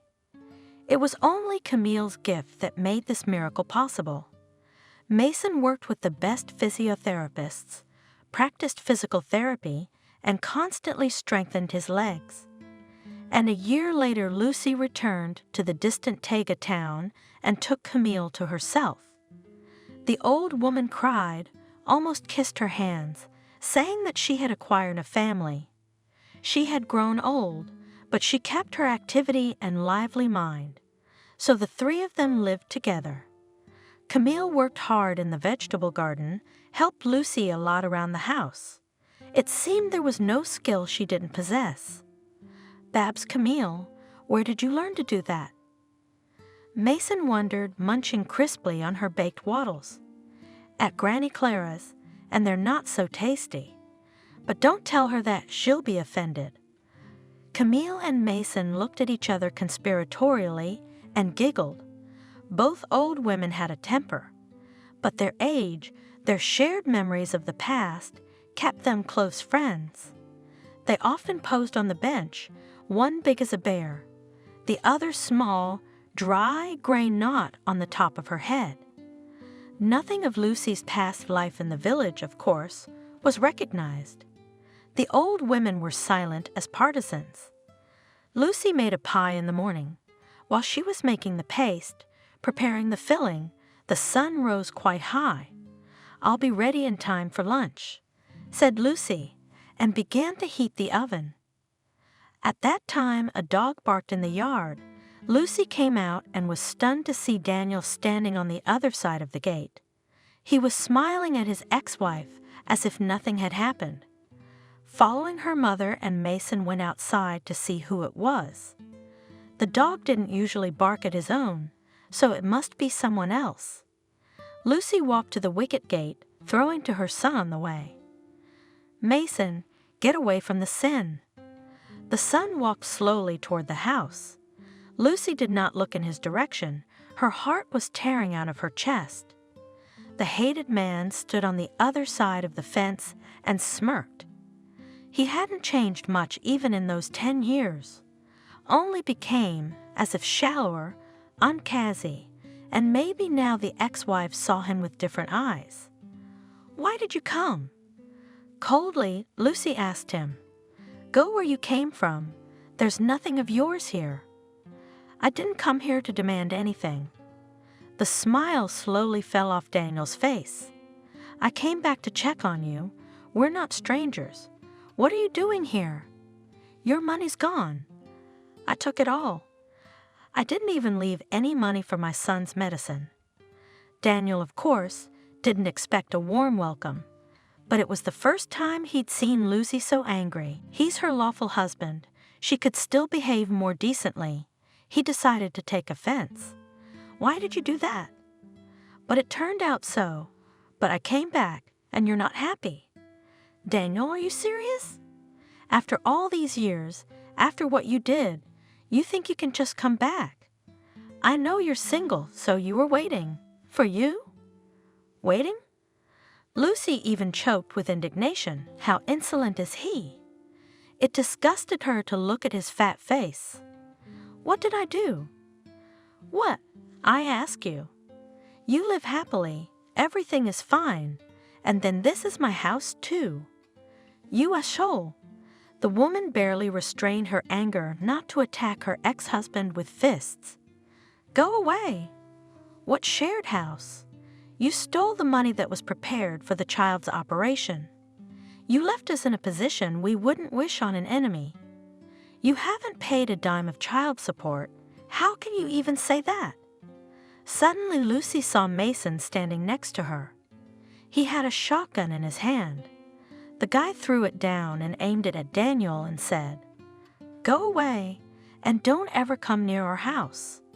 Daniel turned pale, but then pulled himself together, remained standing where he was. Then he swallowed and said through the force of it, "What are you threatening me?" "Not a fool to shoot, who will spoil his life young. Go away when adults are talking." Lucy, terrified, rushed between father and son, but Mason stepped around her and took aim again. Daniel, not noticing Mason's movements, stepped from foot to foot. He was pleased with himself. It wasn't the kind of reception he'd been expecting, of course, but he wouldn't just walk away. Not noticing the hatred of his wife and son looking at him from the other side of the fence, he said cheekily, "At least pay compensation for my half." Oh, he could use even a little money now. Miranda threw him out, as they say, without severance pay. Where's he going to go now? All he could do was to get his way, to squeeze some money out of these poor people. Daniel looked up and saw Lucy trying to take the gun away from Mason. To tell the truth, he was afraid that a stray bullet would fly out, and then all his dreams would be over. But then an old lady appeared next to Mason and Lucy, as if from under the ground. She gently took the gun from Mason's hands. "Don't do it, grandson. He's right. Why would you ruin your life? For something like this. You got everything to look forward to, but I got nothing to lose." And Camille very professionally dropped the double-barreled shotgun. Daniel, despite his fear, even laughed. What a scene! Her graying head barely sticking out of the ground, but she grabbed the gun with her bony hands instantly and pointed it at him. What a laugh! Daniel heard the old woman's creaky voice. "Do you know your name?" "Daniel, right?" "Well, I was the best hunter in my time. No man could compare to me, and I wouldn't miss a boar like that." The first shot went in the air. Daniel jumped with surprise. His desperate fear came back to him. With a mocking smile looking at him, Baba Camille said, "The second shot is usually at the knee," and she began to slowly lower the gun down. Daniel was gripped by panic. Such an iron button could put a bullet in his knee. He didn't remember how he shrieked all over the street, "I'm going to jail. I'll put you all in jail." He turned and ran away from the Dan house. Then he stopped for a moment, turned around, shook his fist. Anything he might have expected, but not such a reception. But people, and you came to them with all your soul. As to your relatives, in fact, they are his closest people, and they... A shot rang out again, and a small fountain of pebbles and sand appeared under the man's feet. Daniel shrieked and ran. Turning down another street, he stopped to catch his breath. What to do now? Nothing good had come of his attempt. He would not be able to use his wife's services as he had done 10 years ago, and live happily in a free apartment. As he now called it on Miranda, his former home, his home too. The thought hit Daniel's brain like a red rag on an angry bull. "I will," he repeated, again strengthening himself in his hatred for his ex, his wife and son. Knowing his goal, he walked confidently toward the police station, which was located where he had been in previous years. Before opening the doors of the police station, Daniel shook himself off, breathed and gathered his strength, and then he shook himself back to his former indignant state and stepped inside with determination. "Hello, who can I complain to here? I was just almost shot outside my own house." And the freckled boy in a police uniform, sitting behind the window of the duty officer, looked at him indifferently and lazily said, "Come on, there have never been any murders in our village. But come with me now, I'll show you who shoots at the feet of peaceful people and threatens to shoot them to death. Who attempted to kill you, citizen? The old woman's crazy. She belongs in a mental institution. She might shoot someone else. So what? Does she have the rifle?" The officer on duty asked with a sneer. "A hunting rifle. And rest assured, she handles it like a pro." Daniel, at the memory of the accurate shots, was again seized by an unpleasant feeling of threat to his life. "Show me your papers as a citizen." Daniel took out a passport from his inside jacket pocket. "Ah, so you're Mason's absconding father?" the policeman asked. "I see a familiar face. I remembered you. You worked as an electrician when I was still in school." He didn't look happy to be recognized. Daniel was forced to write a statement, and at the duty officer's request, he rewrote it 5 times. There was even a suspicion whether it was done on purpose. But the freckles of the young officer on duty looked completely serious. So Daniel resigned himself to rewriting it. "We will take all measures, citizen of the victim." The policeman reported, for some reason, without calling Daniel by his surname. Did he dislike the surname or what? Daniel sighed and quietly went back to Abigail. Maybe his sister wouldn't say no to another sleepover while the police dealt with the assassination case. Daniel wasn't going to let it go. At least let them compensate him for the moral damage. They must have plenty of money. Lucy had built a house in his yard, by the way. Tomorrow morning he'll go back to the police station. He'll get what he wants. He should have threatened to go further, to the prosecutor, if anything. The police couldn't find any weapons, and they weren't looking for any. All the neighbors confirmed that they were outside at the time, and they didn't see anything like what Daniel wrote in his statement. He never showed up in Lucy and Mason's lives again.